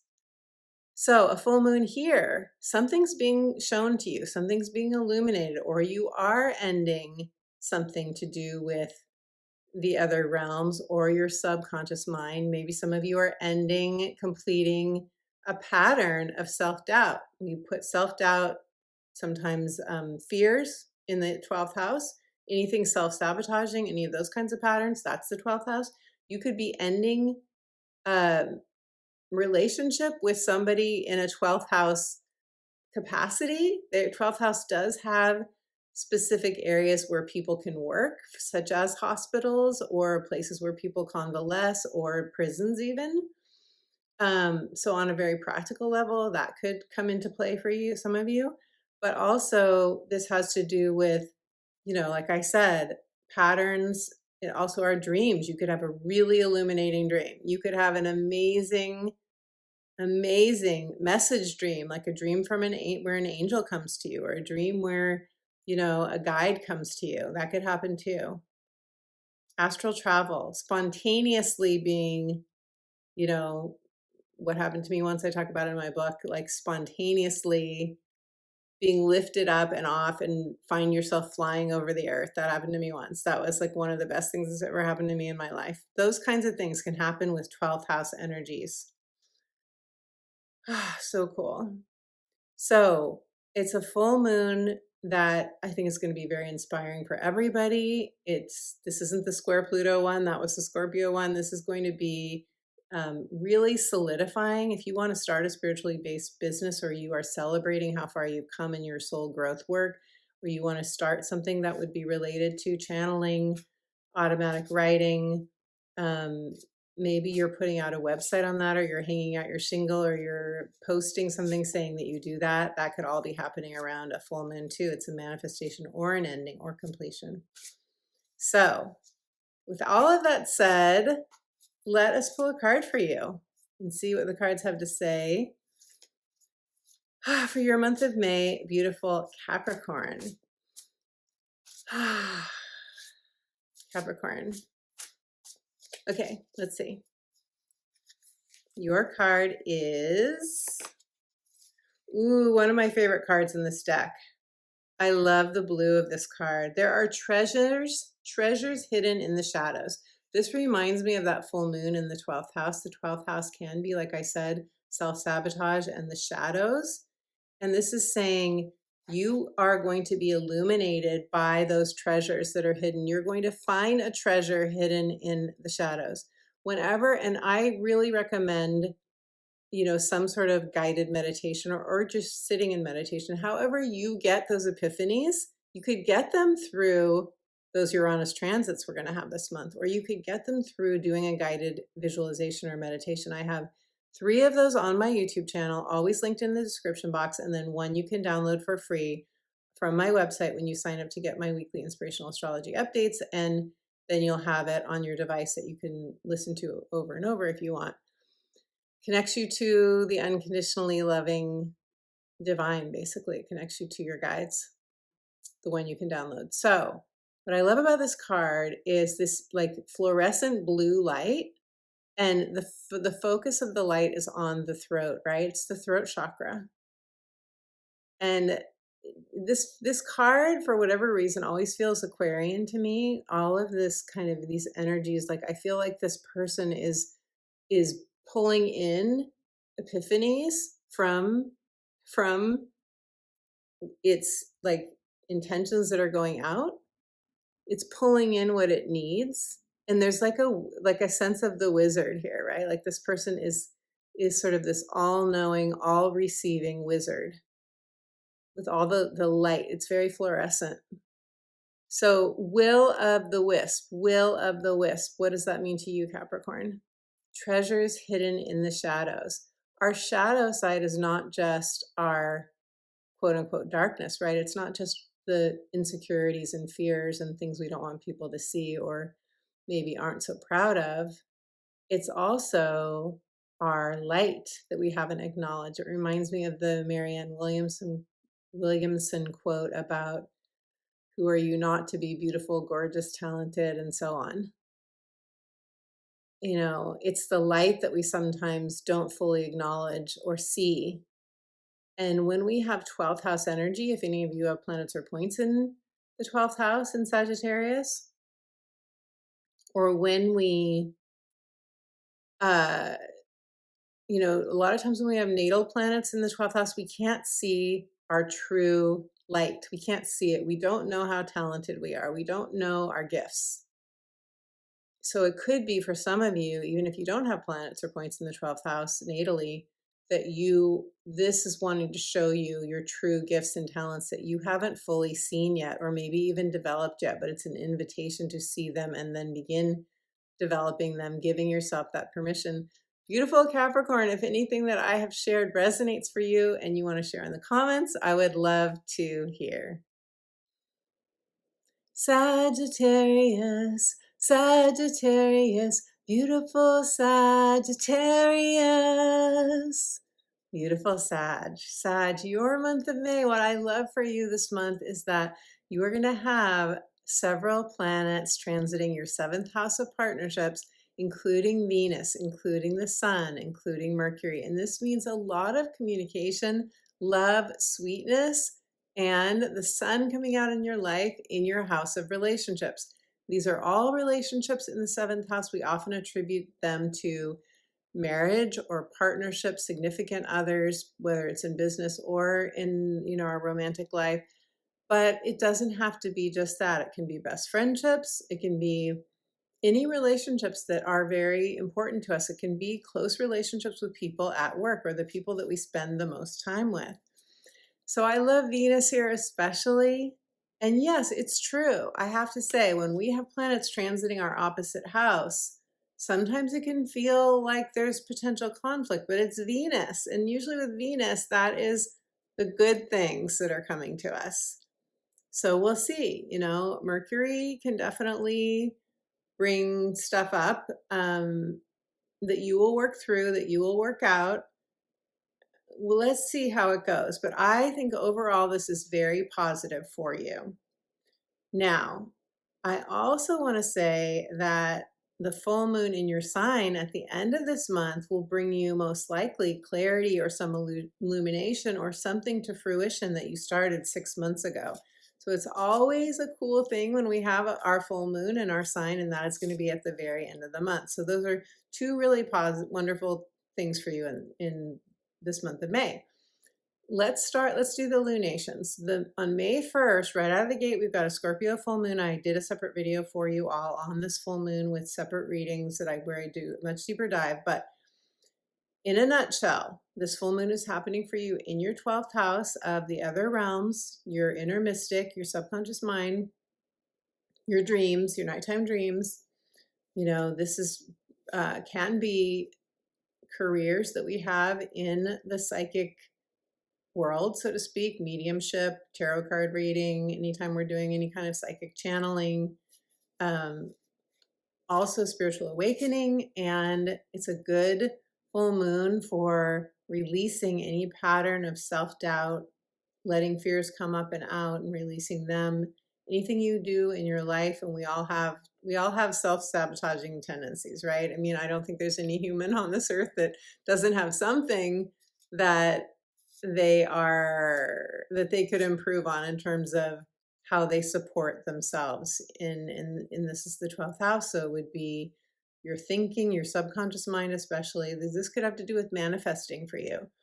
The 12th house too, a full moon in the 12th house, all full moons are connected to endings, full circle, graduation moments, something coming to fruition, something manifesting.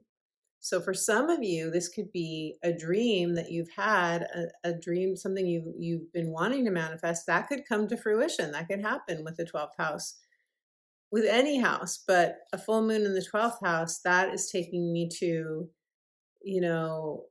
something otherworldly, like, astral traveling or connecting to the Akashic records or doing some sort of healing work with others, where you are guiding them in deep processes such as guided visualization or neurolinguistic programming, NLP, or where you are doing hypnosis, something like that. You could be doing that with yourself or doing that with other people or both. This full moon does make a square to Pluto, so it intensifies it, and it does require us to, set clear boundaries and really be in integrity with our soul. That's really what Pluto is about ultimately, is making sure that we are honoring ourselves and that we are being self-respecting enough to, draw the line if we need to with other people or with ourselves, especially if it comes to escapist tendencies, which also is a 12th house thing. After that full moon, we're going to have about 2 weeks later, on May 16th, a new moon in the opposite house, Taurus. So a new moon in the 6th house is asking you, what do you want to shift, change, or seed for intentions in the realms of your health on all levels, your wellness, spiritual, mental, physical, emotional, your daily work, your routines, your schedules, basically how you do your life, the rhythm of your life, how you manage your energy, your lifestyle. Pets also fall here. Relationships with coworkers, relationships with supervisors. And the 6th house is where we learn to be true to ourselves within the way that we move our energy, right? Because everything's energy. So everything is a movement of energy when you think about it. It all kind of boils down to that. A new moon here is really good for seeding intentions having to do with habits, whether you want new ones or you want to release habits, whether you want to change your eating, you change your diet, all of that stuff. And what a great new moon for doing some sort of embodiment ritual. You know, if you want to do a new moon ritual, something involving the body, dancing, moving, being in nature. I see somebody building like a campfire in nature and you know, throwing intentions into the fire of what they want to create, what they want to release, that kind of thing. Lots of different ways to do rituals, but that was one that just came through. On May 20th, the sun will enter Gemini in your 7th house. And what's really interesting about this month is that Uranus is going to make a conjunction to the sun, and before that, a conjunction to Mercury in your 7th house of partnerships. When we have the Uranus transiting our 7th house, that's when we often have changes in our partnerships. Again, partnerships can be any kind of partnership, whether it's with a significant other, spouse, lover, best friend, business partner, anyone. My definition is you have their back, they have your back, you have an unspoken or spoken agreement to support one another. Mutually reciprocal, hopefully they're mutually reciprocal. But with Uranus here, Uranus will reveal the cracks in the foundation of a relationship. Uranus is in our face. We see it when we see it. We can't go back once we've seen it. And then hopefully, if you still want to have a relationship with this person, hopefully you can fix that crack, right? If there is a crack, I'm not saying that's happening for everybody, but if there is, so expect the unexpected. Those epiphanies, those aha moments can come through other people. They can come through partners. Something could be going on with your partner that's a big change and not you. Maybe you're supporting somebody or supporting people. A new opportunity. You could feel super excited with those conjunctions. You could really get an amazing divine download. You could be awakened. You could get a spiritual awakening. You could move into a new perspective, especially having to do with, again, those most important relationships in your life. And then we'll have your full moon, Sag, your full moon on the 31st, the very last day of the month. It's a blue moon because it's the second full moon in a month, which is rare. Well, every 2.7 years we have that. And so this full moon in the house of you is saying, is anything coming to a close? Does anything feel done for you and complete for you in terms of a role that you play at work or in your personal life? Or are you feeling this full moon in your health, in your physical body, in your vitality? It's a beautiful full moon. I love this full moon. It makes a sextile to Saturn, like I speak about in part 1 of this video. And I'm also going to do a separate video for you on your full moon, Sag. So if you're not subscribed, be sure and subscribe so you get that. You get that video because, you know, if we don't subscribe, often the person just goes away. You know, you get the idea. Sag, a full moon in your first house can be a wonderful blossoming or blooming of you. It is a beautiful time to do a glow up. It is a beautiful time to have a spa day. It is a wonderful lunation for celebrating you and how far you've come. And it can affect any angle of your chart, all the most important areas of your life, any one of them. Usually not all the areas of our life are affected. That can happen, but career, home and family, partnership, your own sense of who you are. It can be a reinventing full moon for you. You could be reinventing yourself. And, you know, you could be just feeling your life force and feeling strong and feeling very empowered during this full moon. Very much alive, very alive and inspired. I love that. Okay, so I want to see what the cards have to say for you, Sag. If there's anything else you want to add to what I just offered you in this reading, leave me a comment. I would love to hear, and let us see what the cards have to say. I feel like a lot of you are you're shedding something that you know is not right for you. You know, with full moons in our sign, we get revelations often. We do get that illumination that says this, whatever this is no longer. And it could have to do with the partnership because that partnership house is across from you and Uranus is transiting that house. So just FYI, that could be happening. Let's see what the cards have to say for you, Sag.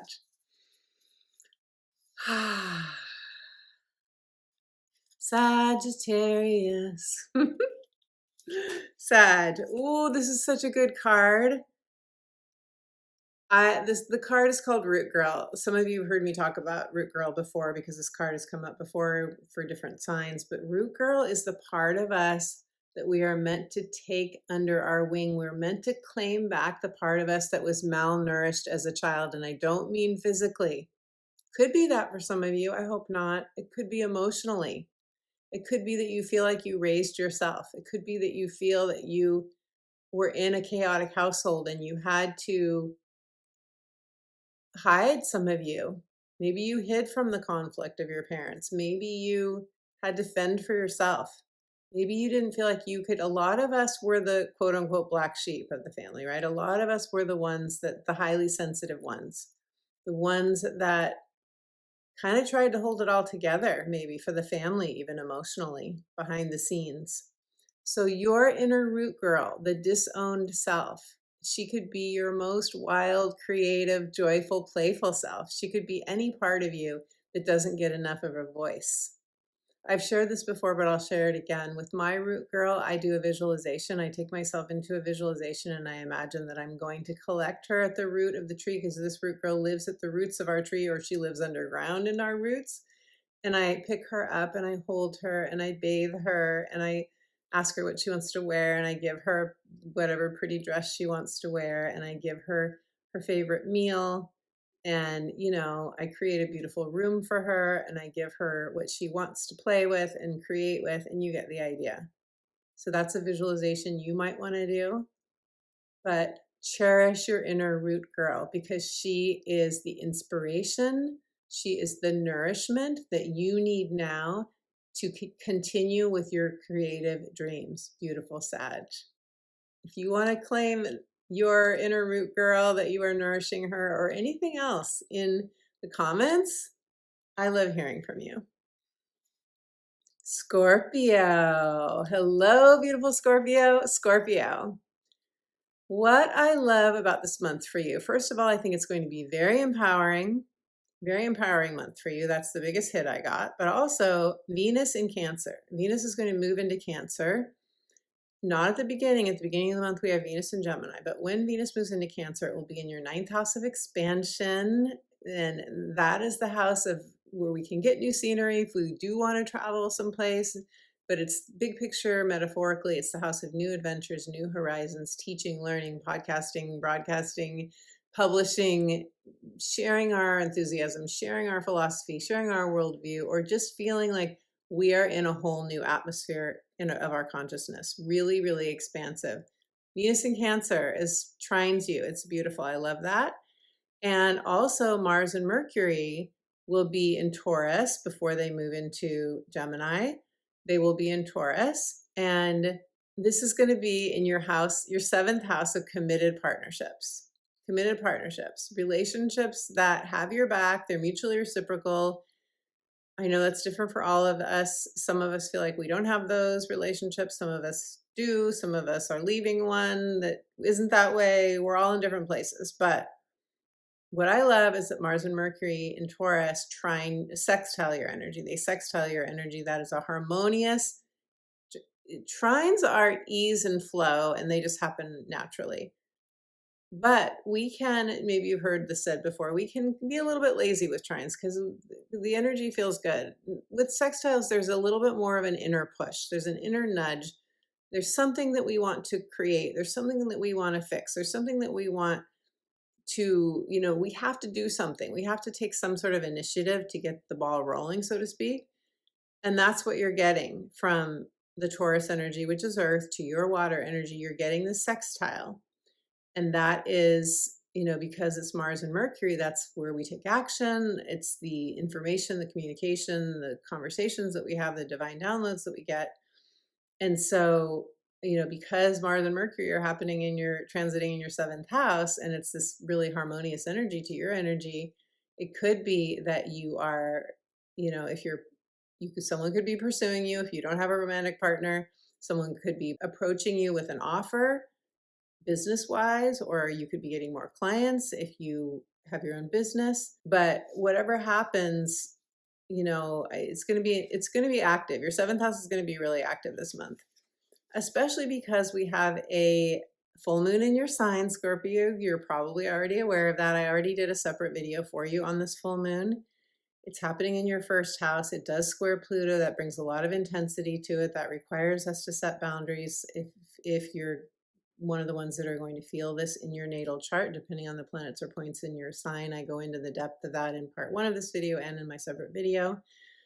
But because it's your first house, it's an ending full circle moment, a manifestation, something coming to fruition, something blooming perhaps in your house of you, your identity, your physical body, your status in relationships, the roles that you play in a relationship or at work or, in your family.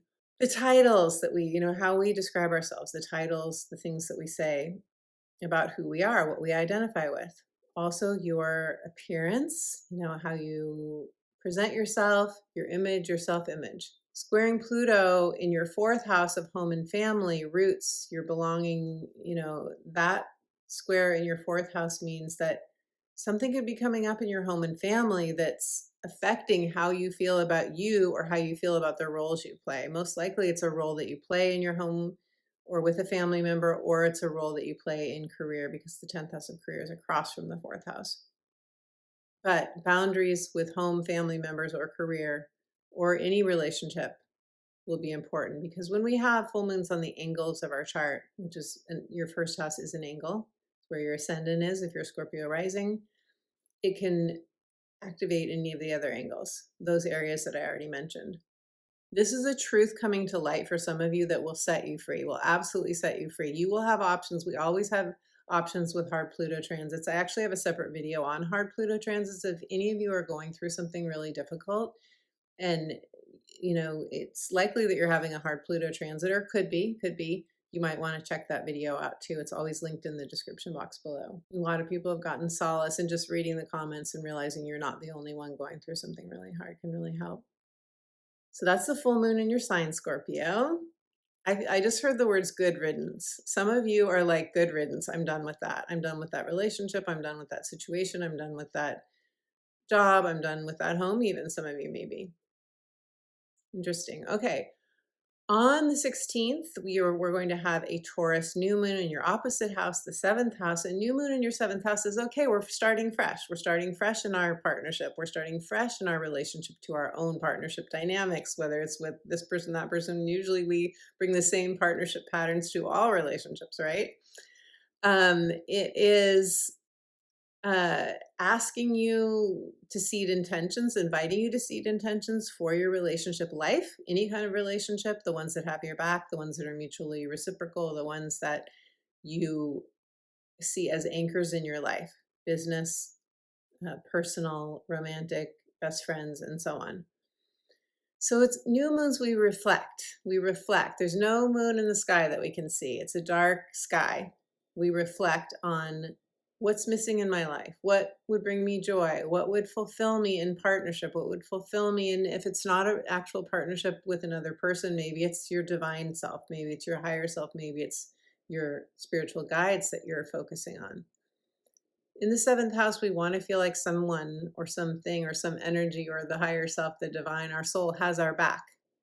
Because we are human, and even if we say we don't want a relationship, we don't need one, we're still human. We still, this is not, the earth is not our home. We're not from here. And so a lot of us can get homesick. A lot of us can feel like, what am I doing here? I'm all by myself, swimming out in the middle of the ocean alone. Where's my anchor? And we do get anchoring from mutually reciprocal relationships or those connections to the divine. Or at least we can. There's the potential for that, right? Now, on May 20th, the sun will enter Gemini. That is going to be in your 8th house. And also Venus will start the month in Gemini. So you'll have Venus in your 8th house, which I really love. I love Venus transiting the 8th house because that is, often money from others, shared resources, or money coming in as a return on investments, or we're able to pay off a loan, we're able to pay our taxes. Maybe you got a tax return. Venus went into Gemini at the very end of April. Maybe you will get a tax return, leave me a comment if you do. I think that'd be fun to share if you feel like it. Also, real estate falls here. Any kind of assets, emotional and sexual intimacy. So you could be taking a relationship to the next level with Venus here. Going from we're committed to we're moving in together, we're buying a home together, that kind of thing. You know, maybe you're finally deepening your intimacy kind of thing. That could be happening. And so not only is Venus here, but we also will have Mercury move into Gemini in your 8th house, and then we'll have the Sun move into Gemini. Uranus is already there as of, you know, the end of April 25th. So now Uranus throws in the wild card energy. Uranus says, let's shake things up. Uranus says, if this person has been stagnant in this area of their life, whether it's financial or partnership, emotional or sexual connection, if there's been stagnancy there, then Uranus says, we're going to shake this up. We're going to wake this person up. We're going to bring something new into their life. It can be something really, really difficult. I have to say that it can. If we really need a wake-up call, and, you know, sometimes those Uranus moments can be really difficult. Like I've recently had one myself, so it's very real for me right now. I'm okay. I'm fine. I'm here. Like I'm fine. But, you know, it was sudden and shocking. It really was. And it's going to take me a while to really fully, I have a sense of why it happened on a deeper spiritual level. But when I have a real sense of the spiritual gift in it, then I will share it. I'm not ready to do that yet. But the reason I bring it up is because I really want to have compassion and show compassion for anyone that could have a really discombobulating, difficult thing. With Uranus transiting your 8th house, I would be very aware of if you do have any kind of retirement savings or any kind of financial rock that you are counting on, that you have control over. We often don't have control in the 8th house. We can't control the stock market, but we can control how we manage our assets, right? So I would do that. It's not financial advice. I wish that I were a financial advisor to a really like learned one. I try, but I'm not there at all. So it's not that. But, you know, with Uranus going through the 8th house of savings, it's something to be, Uranus can be wildly up and down, volatile, you know, huge gains, not a time to take big risks with Uranus in your 8th house with investments. I wouldn't. Again, not advice, not financial advice, but I'm just sharing how I would do it. It's very risky with Uranus. Uranus is very risky. It's always expect the unexpected. Okay, but it can be a wonderful new opportunity. Super exciting, you know, like you find the home of your dreams when you weren't even looking, or you travel to another country and you fall in love with it and you buy something there. You know, people do that stuff all the time. That's the kind of thing that can happen. You could feel really rebellious. You could feel completely lit up. You could have a spiritual awakening. You could have an awakening during an encounter with another person, you know, or just open up to a whole new perspective of life or of your finances or of intimacy. And then finally, on May 31st, we will have a Sagittarius full moon in your 2nd house of earned income, self-esteem, self-love, self-worth, deserving, material security, possessions. A full moon in the 2nd house can be something ending in terms of how you've been making an income, or it can be, you know, you're getting recognition, you're getting an award, you're getting a windfall perhaps. You're starting a side gig, you're bringing in a new source of income, or you're really waking up to your full worth. You're starting to demand that you be paid more. You're demanding from the universe. You're telling the universe, I deserve more. You're having that talk with your supervisor you want to raise. You're starting your own business. You get the idea, Scorpio. I love that full moon. I feel like it's going to be really inspiring. And it makes a really lovely sextile to Saturn. So it's grounding. There's wisdom coming in. It's really good for making a plan. It's really good for making a plan for your Saturn, Neptune, Aries dream. I have a separate video for you on the Saturn, Neptune conjunction that happened in February, where I talk all about that. If what I'm saying makes no sense to you, watch that video. Those videos are linked in the description box below too. Because that was epic. Saturn and Neptune in Aries coming together to seed a new dream, a new vision, and we're all in that trajectory right now. Okay, so beautiful Scorpio. Let's see what your card is. Your card is, oh my gosh, I can't believe I was just talking about that Saturn-Neptune dream in Aries, and then that vision, and you get the Fool card. The Fool card is the Aries card. The Fools embrace transmuting pain. This person's at the starting gate. They are about to take off. You can see their pose, right? Although it looks like it could be kind of a very introspective, reflective pose too. But the Fool is the part of us that's willing to take that risk, that's willing to go for something that we are unsure of, that we don't know if we can be successful at or not. And this is saying, if you have any inner pain that is connected, we just had that Aries new moon too, with all those planets in Aries that helped us to release the old and activate that new, gave us new momentum for what our heart most wants now. If there's any pain that comes up for you when you imagine saying yes to your inner Fool, when you imagine saying yes to any new inspiration, if there's any pain that comes up for you, Scorpio, I think that would be a great thing to do, to release and let go of during your full moon on May 1st. Beautiful Scorpio, if anything that I shared resonates for you and you want to share in the comments, let us know. I would love to hear. Libra. Hello, beautiful Libra. Libra, the month of May, what I love for you is all the pressure that you may have felt from 8 planets, and including the dwarf planet Eris. I always have to say that because people are going, it's not 8, it's 7, and including Eris makes 8. Opposing your energy. We had a lot of planets, Mercury and Mars in Aries, Saturn and Neptune, which are of course are still in Aries. They will be there for a while, but Mercury and Mars added to the mix, and then that conjunction between Chiron and Eris and the new moon in Aries. That was a lot of energy pointed. You could have felt like it was pointed at you, some of you. There's a lot going on in your 7th house. We still have 6 planets and points when we begin this month.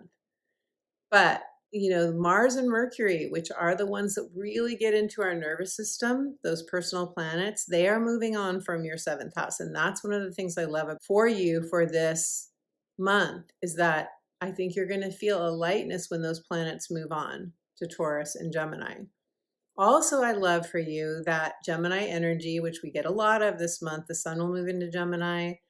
Venus will start the month in Gemini, and we're also going to have Mercury move into Gemini, and you get beautiful trines, beautiful ease and flow to your energy. And those transits are happening in your 9th house of expansion, Libra. Expansion. There's a lot of ease and flow for you to expand, for you to write or teach or speak or publish or travel, expand your mind, expand your horizons, have a new adventure, have a spa retreat. You get the idea.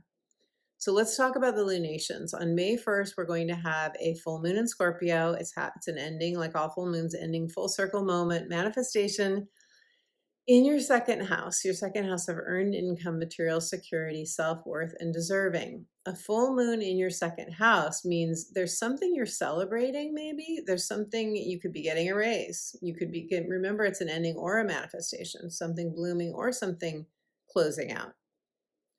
Could be both for some people, right? Something ends, something new begins. Whatever it is, it's meant to be over for you, whatever it is, or it's meant to be this, I feel like it's a windfall for some people. It's going to, in the long run, in the short or long run, be really good for your material security, be really good for your self-worth and deserving. Some of you could be buying a car because our possessions fall, vehicles technically fall in the 3rd house, but possessions fall in the 2nd house. Anything that increases your sense of material security, that's the 2nd house. Also self-love, if I didn't say that. So it does square Pluto, this Scorpio full moon, but whether you feel that Pluto square or not, that's going to be individual depending on the natal planets or points in your chart. I'd have to see your chart to tell you that. It's going to be a powerful full moon. Regardless of what your chart says, for all of us, my advice is have very clear boundaries, make sure you're being honored and respected. And if you're not, do the appropriate thing, whether it's cutting ties, pulling your energy back, whatever it takes for you to love yourself, Libra. Know that because it's a full moon there, you probably will be thinking of financial things. But again, like some of you could be retiring. And your income is changing in that way, but you're starting to lean on retirement income. You're starting to lean on Social Security if you're in the US, that kind of thing. Or maybe you're being given a gift. Maybe you're taking a sabbatical. On May 16th, we have a new moon in Taurus. That's in your 8th house, so another financial house. This is going to be a month that finances are probably going to be on your mind. And it's a new moon, so it's asking you, what seeds of intention do you want to plant in the areas of long-term finances? What brings you stable, what we tend to lean on, such as a nest egg or a savings account or retirement investments, or some people could say, I want to pay off a loan, or I have this tax debt that I need to take care of, or I want to buy a house, or I want to sell a house. All long-term assets, real estate, fall in the 8th house, but also because it's the house of emotional attachments, power and control, the things that we really want to hold on to, it also includes emotional and sexual intimacy and where we share time, money, energy with other people. Such an interesting house. In big picture, it's the house of transformation because we transform through these emotional attachments, right? We transform through them when we're afraid of losing them, which could come up. It could come up. I have to say that. It could also come up during that Scorpio full moon. But if it comes up, it's because you're meant to be freed from that. And fears are what? False evidence appearing real. Fears are, sometimes fear has a point, but a lot of the time, most of the time, fears are just coming up for us to process and release. So finances will be a part of your focus, most likely this month. And then on May 20th, the sun will enter Gemini in your 9th house of expansion. And I think you're going to feel a real release when the sun enters the 9th house. It could happen sooner because Venus will start the month in your 9th house, like I said earlier, and Mercury will move into your 9th house. So by the time the sun enters your 9th house, Mercury will have already been there for a bit, and you will be probably, who knows, Libra, some of you are going to be planning a trip, or you're on a trip. Maybe you're already traveling. This would be a great month for traveling. It really would. Mercury is direct. All planets are direct, except Pluto will turn retrograde this month, but that's not a real big deal. It really isn't.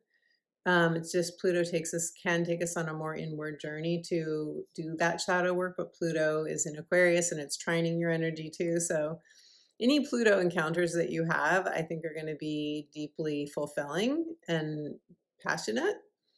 So with the sun entering Gemini, though, it will make a conjunction to Uranus, like I speak about in part 1 of this video. So will Mercury, and basically this means expect the unexpected. Gemini trines you, Uranus, Mercury, Venus are all going to be trining your energy, which means you could have wonderful, unexpected, delightful, exciting opportunities, moments that you didn't expect. This all feels really good to me, at least for your Libra energy. I'd have to see your chart to know how it's talking to the other planets or points in your chart, but it's really nice for your Libra energy. And then on May 31st, we have the Sagittarius full moon, which sextiles your energy. So you get so many harmonious aspects this month, Libra. And the Sag full moon, again, a full moon, endings, completions, new opportunities, something new coming to fruition in your 3rd house, which is the house of our mindset and our communication and our everyday dealings and the conversations that we have with people in Libra. You are so social. From the Libras that I know, you are the social butterfly. You do talk to the people in the checkout line when you are, walking away with your groceries or getting rung up. You do talk to the people wherever you work out or do any kind of exercise, or if you're walking your pet kind of thing. You Libras tend to be very, very social and talkative, which I love about you. It's one of the things I love most about you. And so, the third house is and here you've got, Sagittarius in your third house. It's very fiery, adventurous energy. So enjoy that fire and adventure kind of adventurous exchange with other people this month. And it's at the very end of the month, the very last day of the month, this full moon, when it will be a blue moon because it'll be the second month, the second full moon, the second full moon of the month, making it a blue moon. So something could happen to you that you're like, once in a blue moon, right? How romantic is that? If you want romance, maybe you're already in a partnership. Maybe you can deepen your romance with your partner. If you want to put out your newly revised, or revised isn't the right word, your newly refined website, for example, or a new website, or if you're, letting people know about something, sharing a message, or you want to start taking a course, or you want to write a blog, you want to, teach or learn or speak or write, those are all wonderful things to share during this full moon. And you could be saying goodbye to a local area. You could be moving your office, or you could be changing neighborhoods. That could be something what comes to fruition for this full moon. So, beautiful Libra, let us pull a card for you now and see what the cards have to say for you, for your month of May. Month of May, Libra. Your card is, the Woodwives Adaptability. I love this card. First of all, it speaks to the fairies, the nymphs in nature. It speaks to the elementals. Do you relate to the elementals?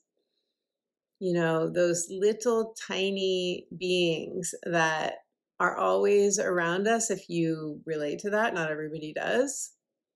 That they have your back. They are nourishing you in a seen or unseen way. The Woodwives, they play the music of spirit. They play the music of the divine. They help attune you to the higher frequencies. They help us to be adaptable. Clearly, this card is telling you, you are going to thrive in May if you are adaptable, if you are flexible. All of that Gemini energy and the Sag full moon too are helping you to be flexible. There's a lot of ease and flow there. Be adaptable, be flexible, go with the flow, open up to new possibilities, and that way the unseen magic of the divine can kiss you and sweeten your life that much more, beautiful Libra. Virgo. Hello, beautiful Virgo. Virgo, what I love for you this month of May, you get so much harmonious energy from the various transits and lunations. I can't wait to tell you. First of all, my favorite thing for you this month is Venus moving into Cancer. That's the second part of the month, but Venus in Cancer is harmonizing with you. It will be transiting in your 11th house of hopes, wishes, and dreams. The world is your oyster, long-term financial gains. What is your ideal? What would bring you fulfillment? Venus here is saying, this is the time to say yes to your heart. This is the time to feel the love of your friends, to feel the love of supporters, of allies.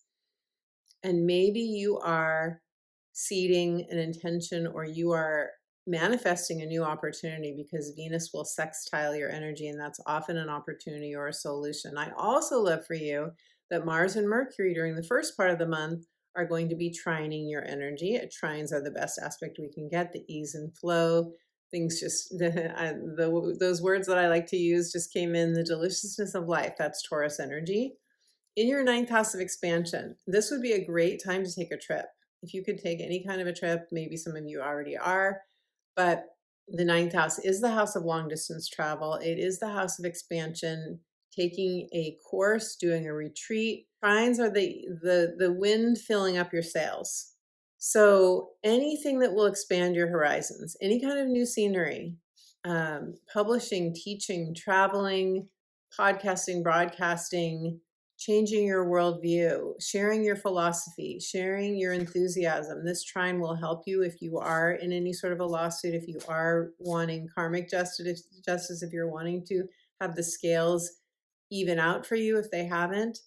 This is really beautiful energy for that as well. And if you are trying to get any kind of a visa or get anything that, involves your communication skills, or if you're taking exams, for example, Mercury and Taurus will really help you here. And then on the very first day of the month, we have a full moon in Scorpio that also harmonizes with you. It's another sextile, opportunities, solutions, and this is in your third house of mindset and communication, Virgo. You could be writing something. A full moon is an ending, full circle moment, something that you feel like is kind of a metaphorical graduation or an actual graduation or a manifestation. So, this can be so many different things in the third house because it's our local area, it's our siblings, it's relationships with aunts, uncles, and cousins, it's relationships with neighbors. It is our actual neighborhood. It's the transactions, buying and selling, vehicles, devices. It's also any kind of freelance work. If you have your own business, whatever products or services that you are exchanging time, money, and energy for. So you can see it's a lot of different things. But the big picture of it is our mindset and our communication in alignment with what our heart most wants. That's the big picture. And people will start new things here. They will start a blog. They will start writing a book. They will start, or it will manifest. It will come to fruition. So some of you could be doing that too. Maybe you're giving a course. Maybe you are starting to work out someplace, or joining a yoga studio or Pilates, or you could have been doing that and maybe you are celebrating that you have gotten into better shape. Maybe you've released some weight.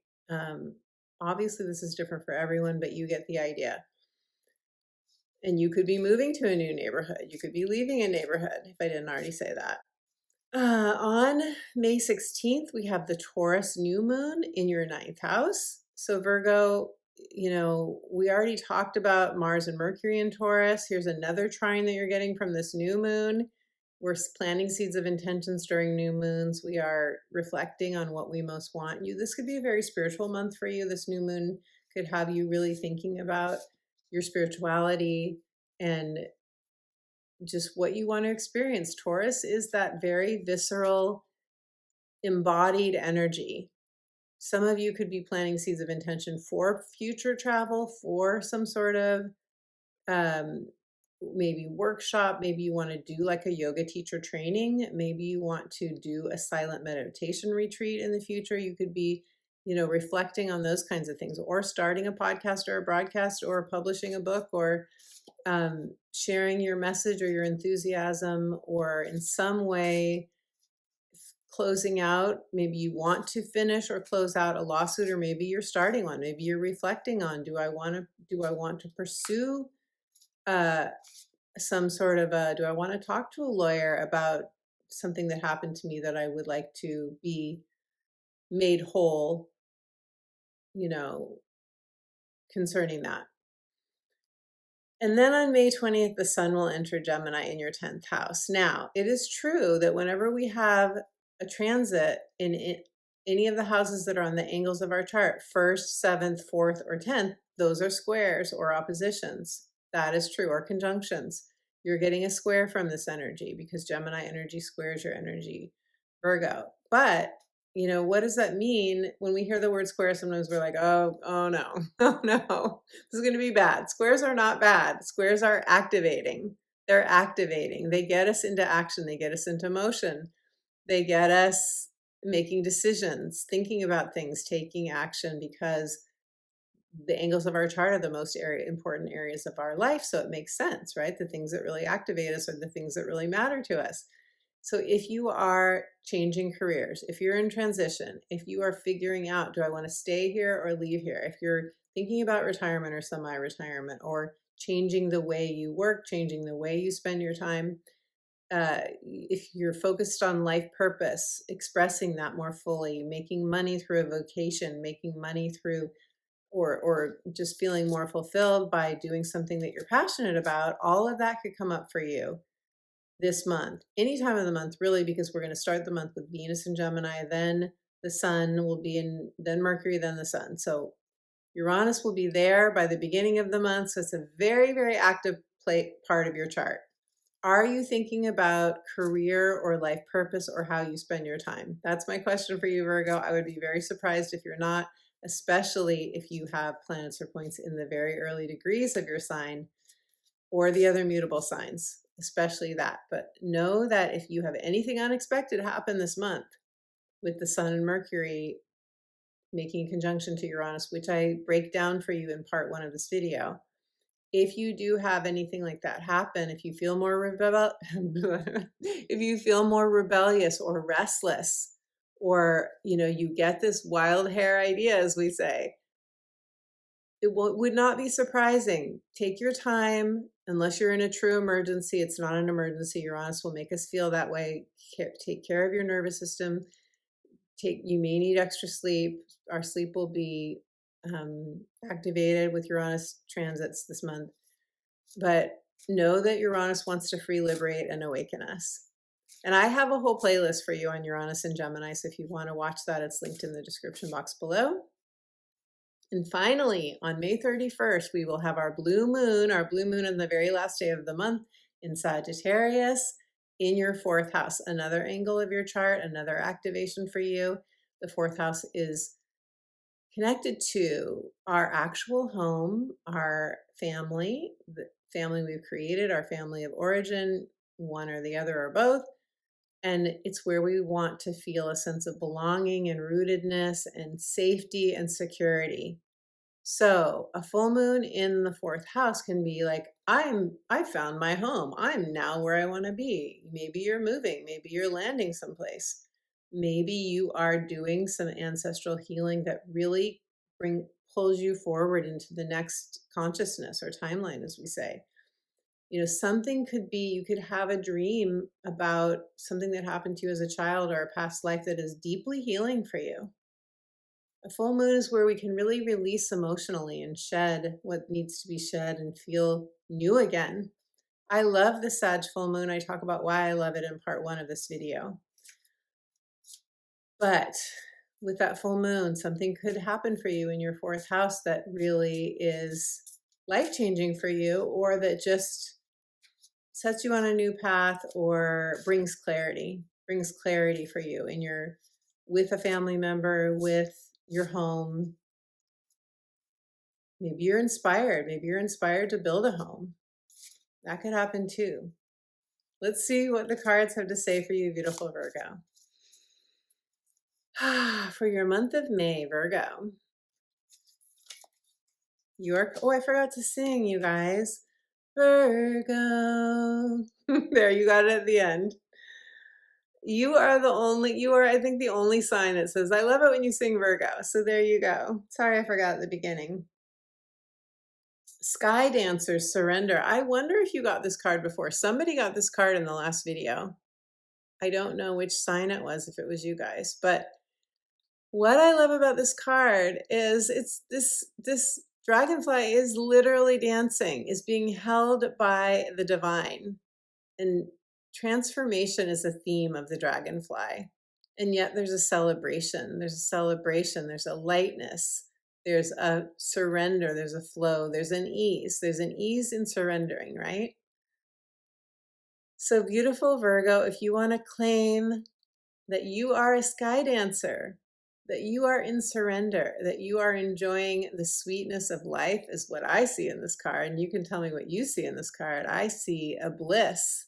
I see almost, it reminds me of like someone who is skydiving.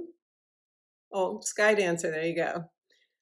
Right? They're just like, they've got the parachute tethered to them and they just like fall back and enjoy the ride. They're just enjoying the ride. There's a feeling of that to this card, right?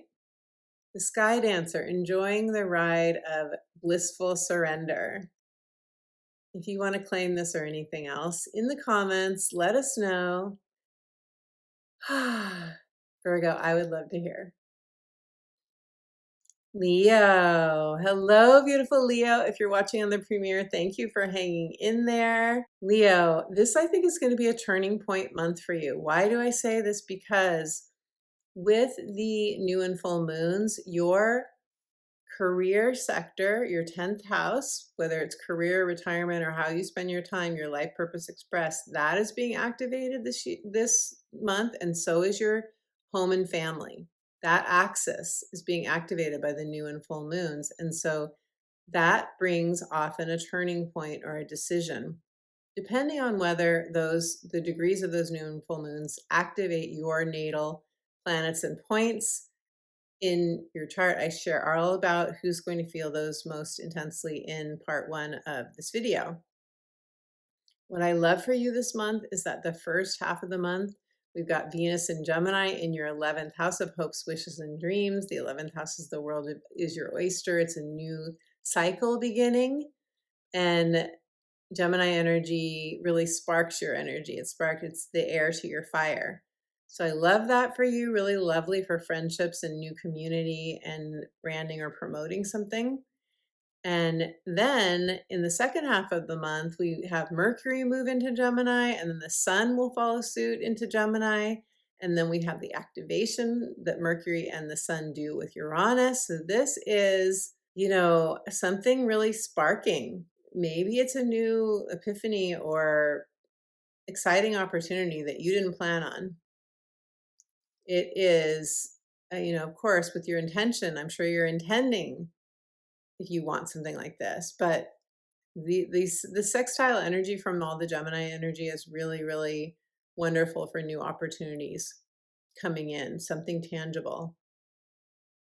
So let's do the lunations, Leo. On May 1st, the Scorpio full moon, which I have already done a separate video for you guys on with a deeper dive and readings that are just for that. So watch that if you haven't already. But the nutshell of it is that this full moon for you is happening in your 4th house. And when we have a full moon in our 4th house, that means that something's coming to completion or closure or blooming, manifesting in that house, which is connected to your actual home, your relationship with a family member, your relationship with your, does my home feel like a sanctuary? Do I want to be here? Do I love it here? Do I want to stay here? Do I want to remodel? Do I want to build something else and move to that? You get the idea. Is there anything going on with your inner healing with home and family, such as inner child healing that you could be doing, or healing your mother line, your ancestral line? That could be happening too, because full moons are that, if I didn't say it already, endings, full circle manifestation moments, or something that's closing out, something that's beginning. And it's going to square Pluto that's been transiting your 7th house. And I want to share that I have a lot of compassion for a Pluto transit to your 7th house. That's not easy. That happened for me when Pluto was in Capricorn. It was very, very challenging. And that's when you really see the true colors of your relationships. That's when you really see if people have your back or they don't, if they got your best interest at heart or they don't. I'm sure obviously it happens vice versa, but a lot of us highly sensitive people, we experience it as the person who gets the rug pulled out or betrayed or so on. So I hope that's not happening for you, Leo. But people's true intentions really come to light with 7th house transits. And if you're one of the ones most affected by this full moon in Scorpio, then definitely watch my separate video on that. I always, with any hard Pluto transit, I strongly recommend that you focus on boundaries, you focus on what would be most respectful and honoring to you, and cutting ties where people do not respect your boundaries. I think it's going to be a really empowering full moon for you. I think you're really going to be reclaiming your power if something comes up for you, or you're going to get a truth or an illumination that sets you free. Sets you free, Leo. I love that for you.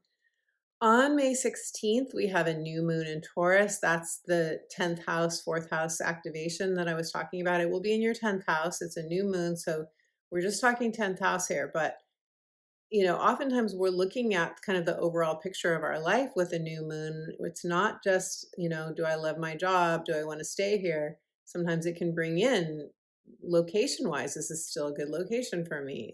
Does anything need to shift in a relationship? It's a time to reflect and decide what your intentions what you want to see grow and or shift or change in this area of your life. So career for some of you, legacy, recognition, where you want appreciation, a vocation for some of you, your passion, your life purpose expressed, retirement if you want that, or semi-retiring, or taking a sabbatical, or simply how you spend the majority of your time.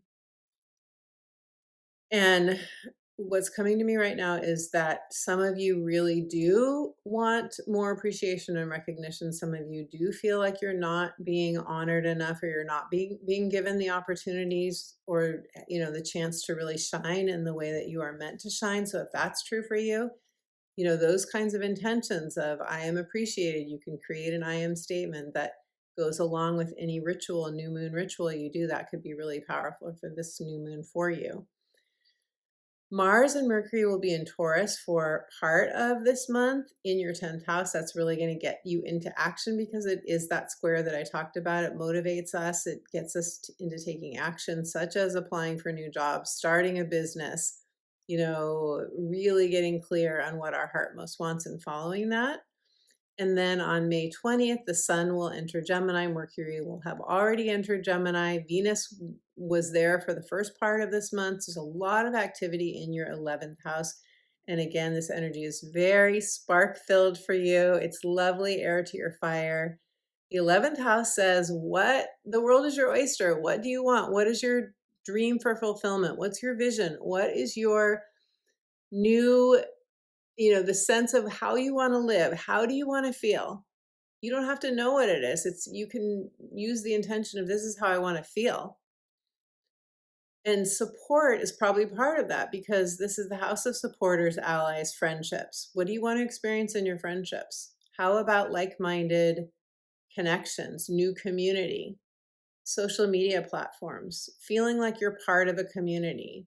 This is a community here on my YouTube channel, but I am very soon going to be offering another level of community connection, which I will talk about when, you know, when I decide to talk about it with all of you guys, but just planting the seed right now, especially because you're having this 11th house transit. I'm really excited for that. I think we need community more and more in these radically changing times. And because Uranus is transiting this house for you, and the sun will conjunct Uranus, and so will Mercury this month, expect the unexpected. I know that's such a trite phrase, but it is a Uranus thing. This is where we get those sudden, unexpected, probably for you, wonderful, exciting opportunities, because at least to your Gemini house, the 11th house, it is very easy flowing energy. So unless you have planets or points in the mutable signs in the low degrees, that would be a different kind of wake up. But for Gemini energy, it's very, very supportive to your energy, Leo. Don't be surprised if you feel rebellious, if you feel lit up, if you suddenly want to take a trip, if you suddenly want to start creating videos or something else, or create a product or promote something that you never thought you would do. Any and all of that and more could happen for you. And then finally, on May 31st, we'll have our blue moon, once in a blue moon, the Sag full moon in your 5th house. It trines your fire energy, Leo. It's so beautiful. A full moon in your house of love, romance, creativity, unbridled free expression, inner child delight, and the house of freedom and comforts and adventures. So what a beautiful place to have a full moon. And remember, with full moons, they can be something ending. A love or romance could be ending. A relationship with a child, the child could be going off to, you know, travel for the summer, and, you know, like a college age student, for example, or, you know, or a child could be telling you, I want to go, if you are divorced, I want to go live with the other parent. That could happen too. But you know, because your 5th house is trining, or let's say this full moon is trining you, that's usually really lovely energy. It's not something that you wouldn't want. It's usually something that you would order off the menu. So maybe you are starting a love or romance. Maybe you're deepening a love or romance. Maybe you are really getting into your creativity. Maybe you're having a lot of creative ideas that are really sparking you. You could feel so alive with this full moon, Leo. So alive. I know I said that like 4 times, but I just keep feeling that energy for you. That feels so good. I see someone dancing. One of my daughters, my oldest daughter, has 3 planets in Leo. And her creativity is lit up right now. It is so lit up. It makes me wonder if yours is too. If it's not already, it's going to be. She just published a children's book, her first children's book. She's an artist, she's a writer. She just published a children's book, and now called Dream Garden. She has a Kickstarter for it. It's inspiring children to follow their dreams. I love it so much. Of course, it's my daughter too, so. But she just started a book of poetry too, after just doing this Kickstarter for the other book. Her creativity is just, and I'm only telling you that because she has so much Leo energy in her chart, and some of you may be feeling that. And if you're not feeling it already, you could definitely be feeling it this month with all this Gemini energy and Sag energy harmonizing with you. Beautiful Leo, let's see what the cards have to say for you. Leo. You are rising above the fray. You are going into a new consciousness. The eyes of the eagle. The eagle is the wise, how do I say it? The eagle, you can see this expanded eye, right? Sees all this like high level of transcendence, of high consciousness. Some of you are having an awakening. Some of you are having a spiritual awakening, already have had one or going to have one this month. Wow.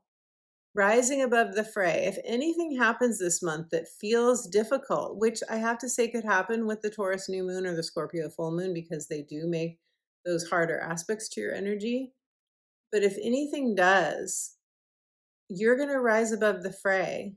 You're getting so much other positive flowing energy from the Gemini transits and the Sag full moon that you are going to go to and look at all the blue around this eye. That's throat chakra too. There's something that is really expanding you this month and taking your consciousness to a new level. Like I said, it could be spiritual awakening. If you want to claim your awakening, beautiful Leo, in the comments or anything else you want to share, let us know. I would love to hear. Cancer. Hello, beautiful Cancer. Cancer, thank you for hanging in with us. If you are watching on the premiere, Cancer, the month of May for you, what I absolutely love for you is that Venus is going to enter your sign. I love Venus in your sign. You know, for those of you who are Cancer risings, that means that Venus is going to be transiting through your first house of you, your identity, your ability to, love how you feel in your body, to just feel in flow with life. We can feel it in our relationships. We can feel it in our home and family. We can feel it in our profession or our career or how we spend our time, because it's the angle of a chart. So Venus can activate any of the angles of your chart. If it's talking to your rising sign, which it will go through all of the degrees, of course, entering your sign. So kissed by the universe. That's how you could feel, kissed by the universe. Venus will not enter your sign until later in the month. I have all the dates for you in part 1 of this video, where I go day by day and I share the most important transits with you. So you might want to go watch that and take them down or come back to this video, whatever works for you. What I also love for you, Cancer, is that Mercury and Mars will be in Taurus before Mercury moves into Gemini. It will be in Taurus, and Mars will be in Taurus, and that's going to be in your 11th house. So this is really lovely, harmonious energy for you too. When we have Mercury and Mars in our 11th house, we can have a lot of good action, momentum, conversations, thinking, manifesting go on in this house of social media platforms, hopes, wishes, and dreams, fulfillment, friendships, supporters. We could feel really supported. This is really good if you're branding or you're promoting a product. This is really good and positive if you are bringing a community together online, for example. This is excellent for feeling like people have your back. You are joining with others, or you are sharing something in which you or asking for people's support or buy-in. Really, really nice for that. And just really nice too for feeling like the world is my oyster. Where do I want to go from here? What's my new dream? What would be fulfilling to me? Also, what I love for you is that the first two lunations of the month, Scorpio full moon and the Taurus new moon, also harmonize with your energy, Cancer. So I think you're going to really love this month. Now, I want to break this down for you. On May 1st, we've got the Scorpio full moon. You get a trine from that. Full moons are endings, completions, manifestation moments, something coming to fruition for some of you, or something ending. In your fifth house of love, romance, creativity, and children, the inner child delight. Now, because it's Scorpio and that's water and you're water, you get a trine. So anything ending or closing out, you want it to end or close out. This is not something you wouldn't order off the menu unless it's making a harsh aspect to other planets or points in your chart. All I know right now from in these videos, we can only focus on your rising sign. But I also, of course, always encourage you to watch your sun and moon signs too, because those give you themes that may play out. So this full moon in your fifth house is very supportive, very supportive. Maybe it's a truth that comes to light. Maybe it's an illumination. It will probably happen in ease and flow. It will probably feel meant to be. It will probably be something, it could be something that you already know, that you're already aware of. And whatever it is, because Scorpio energy brings us back into our, it's very soulful, it's connected to transformation. It brings us back into our authenticity and our truth, and reconnects us to our truth self if we've had any disconnection. So that's really positive. And yes, you could meet somebody and fall in love. Yes, you could. You could deepen your relationship with a current lover. You could fall madly, deeply more in love with your children, with your grandchildren. You could get super swept up in a creative project. You could put a creative project out into the world and get a lot of positive feedback and feel very victorious and triumphant and happy and fulfilled. You get the idea. Lots of wonderful things. You could dance like no one's watching. What do they say? What is that thing? Dance like no one's watching. I'm not thinking of the other ones right now, but that kind of feeling of just letting loose, unbridled free expression. I would say this full moon really supports that. May 1st, on or around. Often we Cancers, very highly sensitive souls, we feel, and I forgot to say I'm Cancer moon, Cancer rising. We can feel these lunations several days before, several days after, and during, of course. On May 16th, that's when we'll have the Taurus new moon. That is happening in your 11th house of hopes, wishes, and dreams. I mentioned that before.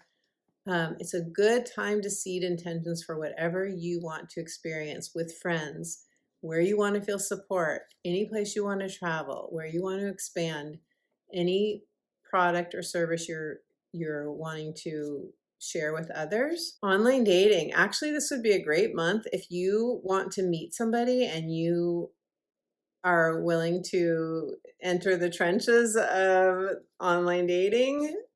This would be a great month to do that. And if you don't want to do it that way, maybe you talk to your friends and ask them to introduce you to someone. Just put it out to your community, because this is a house where we want to, we can receive the support of community. Or maybe you're giving a workshop, or you're starting a podcast, or you're doing something that is, where you would really like the support of others. You want followers, you want listeners, you want an audience. You get the idea. It's a new cycle for you. This new moon begins a new cycle in your 11th house. I love that so much. And then on May 20th, the sun will enter Gemini in your 12th house. You probably already know that Uranus is transiting your 12th house. Uranus, the Great Awakener, is bringing in epiphanies and, sometimes a wake-up call, revelations for sure. You could have really intense dreams with Uranus in your 12th house, especially or really magical awakening moments, signs and synchronicities and message kinds of dreams where you have angel visitations, or you have people from the other side come and talk to you. Those are all very real possibilities here. When Mercury and the Sun make a conjunction to Uranus in May, expect that you will feel this in your inner world, because that's the 12th house. It's the inner realms. The Sun will enter here too, as I mentioned, and that is your inner world receiving the light of the Sun. Your inner world receives the light of the Sun. When those words came to me, I just felt like that was a transmission. You might even imagine that the Sun is lighting up your inner world, your meditation. The Sun is filtering through and shining light on your gifts and talents, on your ability to share your unique, authentic expression with others. That's kind of ultimately what Uranus is about, is helping us to have breakthroughs, helping us to awaken, helping us to free and liberate ourselves. And what are we doing when we're freeing and liberating ourselves? We're waking up to our true self. We're letting go of the conditioned self, right? Not that that's bad or wrong. Like, the ego is wonderful. The ego is what has kept us safe all this time. And a lot of times it's what keeps our inner child feeling safe and anchored to this world. But Uranus is a whole other vibration. Uranus is what we haven't experienced yet. Uranus is the new part of us that's coming online as a result of our soul waking us up, right? Bringing that new energy, new light codes, new awarenesses. So you could shed, with this Uranus transit over the next 7 years, you could very well shed self-sabotage, self-doubt, just not seeing the true you, not seeing your true gifts and talents and spark that you are meant to share with others. When we have especially natal planets or points in our 12th house, and this is something I'd like to do a video on. Do you, Cancer, have planets and points in Gemini in your 12th house? I have several. And when we do, we often cannot see. We can't see the light that we bring to others. We can't see it. We can feel it. We can receive other people's feedback. We can learn to understand what we're giving, but we're unable to see it ourselves just because of the positioning of those planets in the 12th house. That's often the case. So with a transit here, it could be the same thing. And Uranus wants to illuminate that for us. Uranus wants to wake us up to that. So this is a month that Uranus will be activated. I'm really excited to see what this month brings because of that. And then and so just be ready to be awakened, be ready to, and it can bring difficult things. I have to say, the 12th house is across from the 6th house of health. And that can definitely bring, activate sudden health conditions. And those are really, really difficult. So I want to validate that if anyone has already had that happen or does have that happen. I really want to validate that. There's always a bigger picture. Of course, when we're in a health crisis, it doesn't help to have someone say there's always a reason for that, right? So I don't want to come off that way. But once we're out of the period of shock or crisis, there is a wisdom to all of the planetary activations, regardless of what they bring. Easier said than understood until we're on the other side of it. I get that. The gifts in strange wrapping paper are only seen after the fact. So I want to acknowledge that. Doesn't have to be that, though. It can be a wonderful new inspiration, epiphany, opportunity, exciting thing that happens. And I hope that happens for all of us this month, for sure. And then on May 31st, the Sag full moon, the blue moon, will happen in your 6th house of health and daily work, routines, schedules, how you nourish your body, how you move your body through exercise, how you basically how you structure your daily life. And also the environment with coworkers, your work environment, coworker relationships to supervisors, to business partners, your lifestyle, your pets. So a full moon here, and I think this will be a beautiful full moon. I'm super excited for it. I love that it sextiles Saturn. I talked about this in part 1. I will also do a separate video for you on this full moon. A full moon in Sag is meant to spark our aliveness. It's meant to open us up to new adventures and help us shed what isn't in alignment with us anymore, but also it could be a new opportunity. It could be something, a new practice that, or a habit that you take on, because success is our habits too. It could be a new, exciting way that you're going to nourish your body or exercise your body.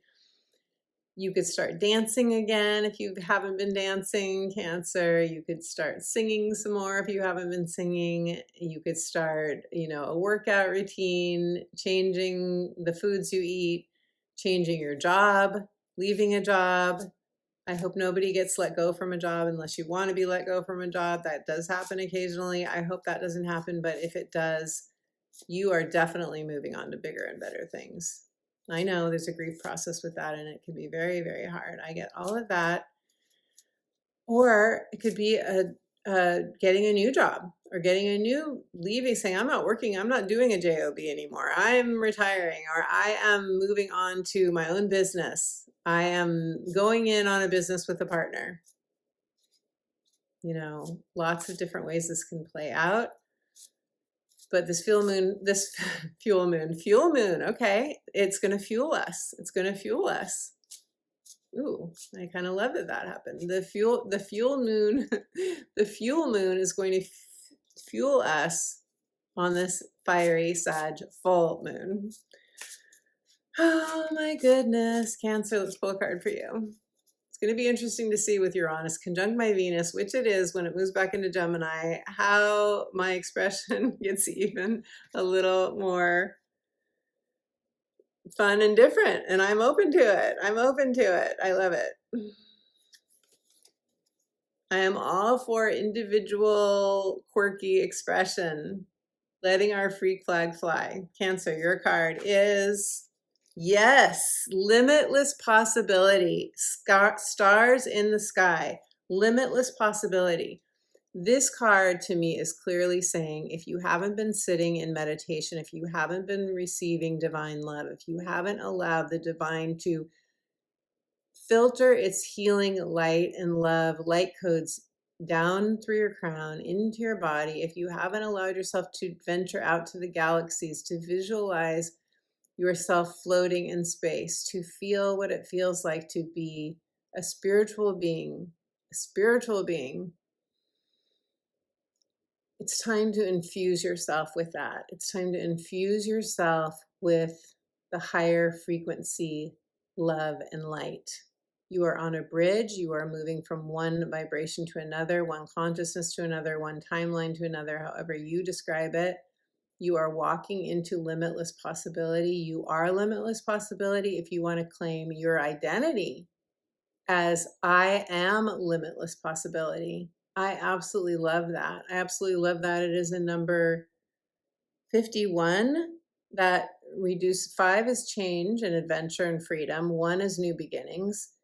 As a single digit, it's 6, which is love, balance, harmony, past life loves coming into our life, past life people that can be very familiar and also very nourishing to our spirits.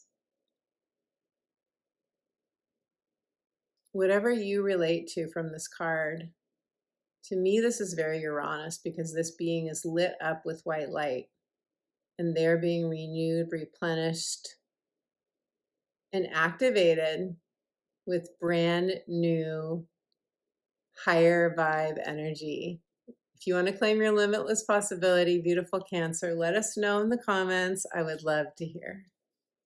My beautiful friend, thank you so much for being here with me for this May astrology and your May horoscopes. Thank you for being here, for giving this video a thumbs up, a like, for commenting, for sharing this video with other people who love astrology, for subscribing. And when you subscribe, you make a huge difference. And if you would please take a moment to hype this video, you get 3 free hypes. And when you hype a video, it puts it on what's called a leaderboard. It puts it out to more people. And it really does make a huge difference in supporting the channel. Thank you so much for that. If you would like to do an astrology consultation with me, to meet me on Zoom one-on-one. I would love to meet you. We can do a heart's desire, a life purpose, or a natal chart reading, a 90-minute astrology consultation for those of you who want to have a deeper conversation on anything that is going on for you in your life. Get a little bit of coaching from me. If you would like to do a relationship harmony reading, I know that's very up for a lot of clients that I've talked with lately, their relationships with their partners, or a clarity coaching session. Go to my website. The links are in the description box below to both my astrology and my coaching pages. Check out the testimonials that other clients have shared after working with me, and that should give you a sense of whether you feel called to book a session. And it will be my absolute joy to meet you on Zoom. There is nothing that fulfills my heart more than supporting you. I have a free gift for you, and that free gift is a soothing guided meditation. It will connect you to your divine guidance, to the unconditional love of spirit. If you'd like to receive that, go to my website, subscribe for free to my weekly inspirational astrology updates. That's the astrology between videos. If you'd like to receive that and your free instant download guided meditation gift, go to my website, subscribe for free to those updates, and you'll get my free download. At the same time, my beautiful friend, let us know how you're feeling about this month of May. And until my next video, I am sending you all my love.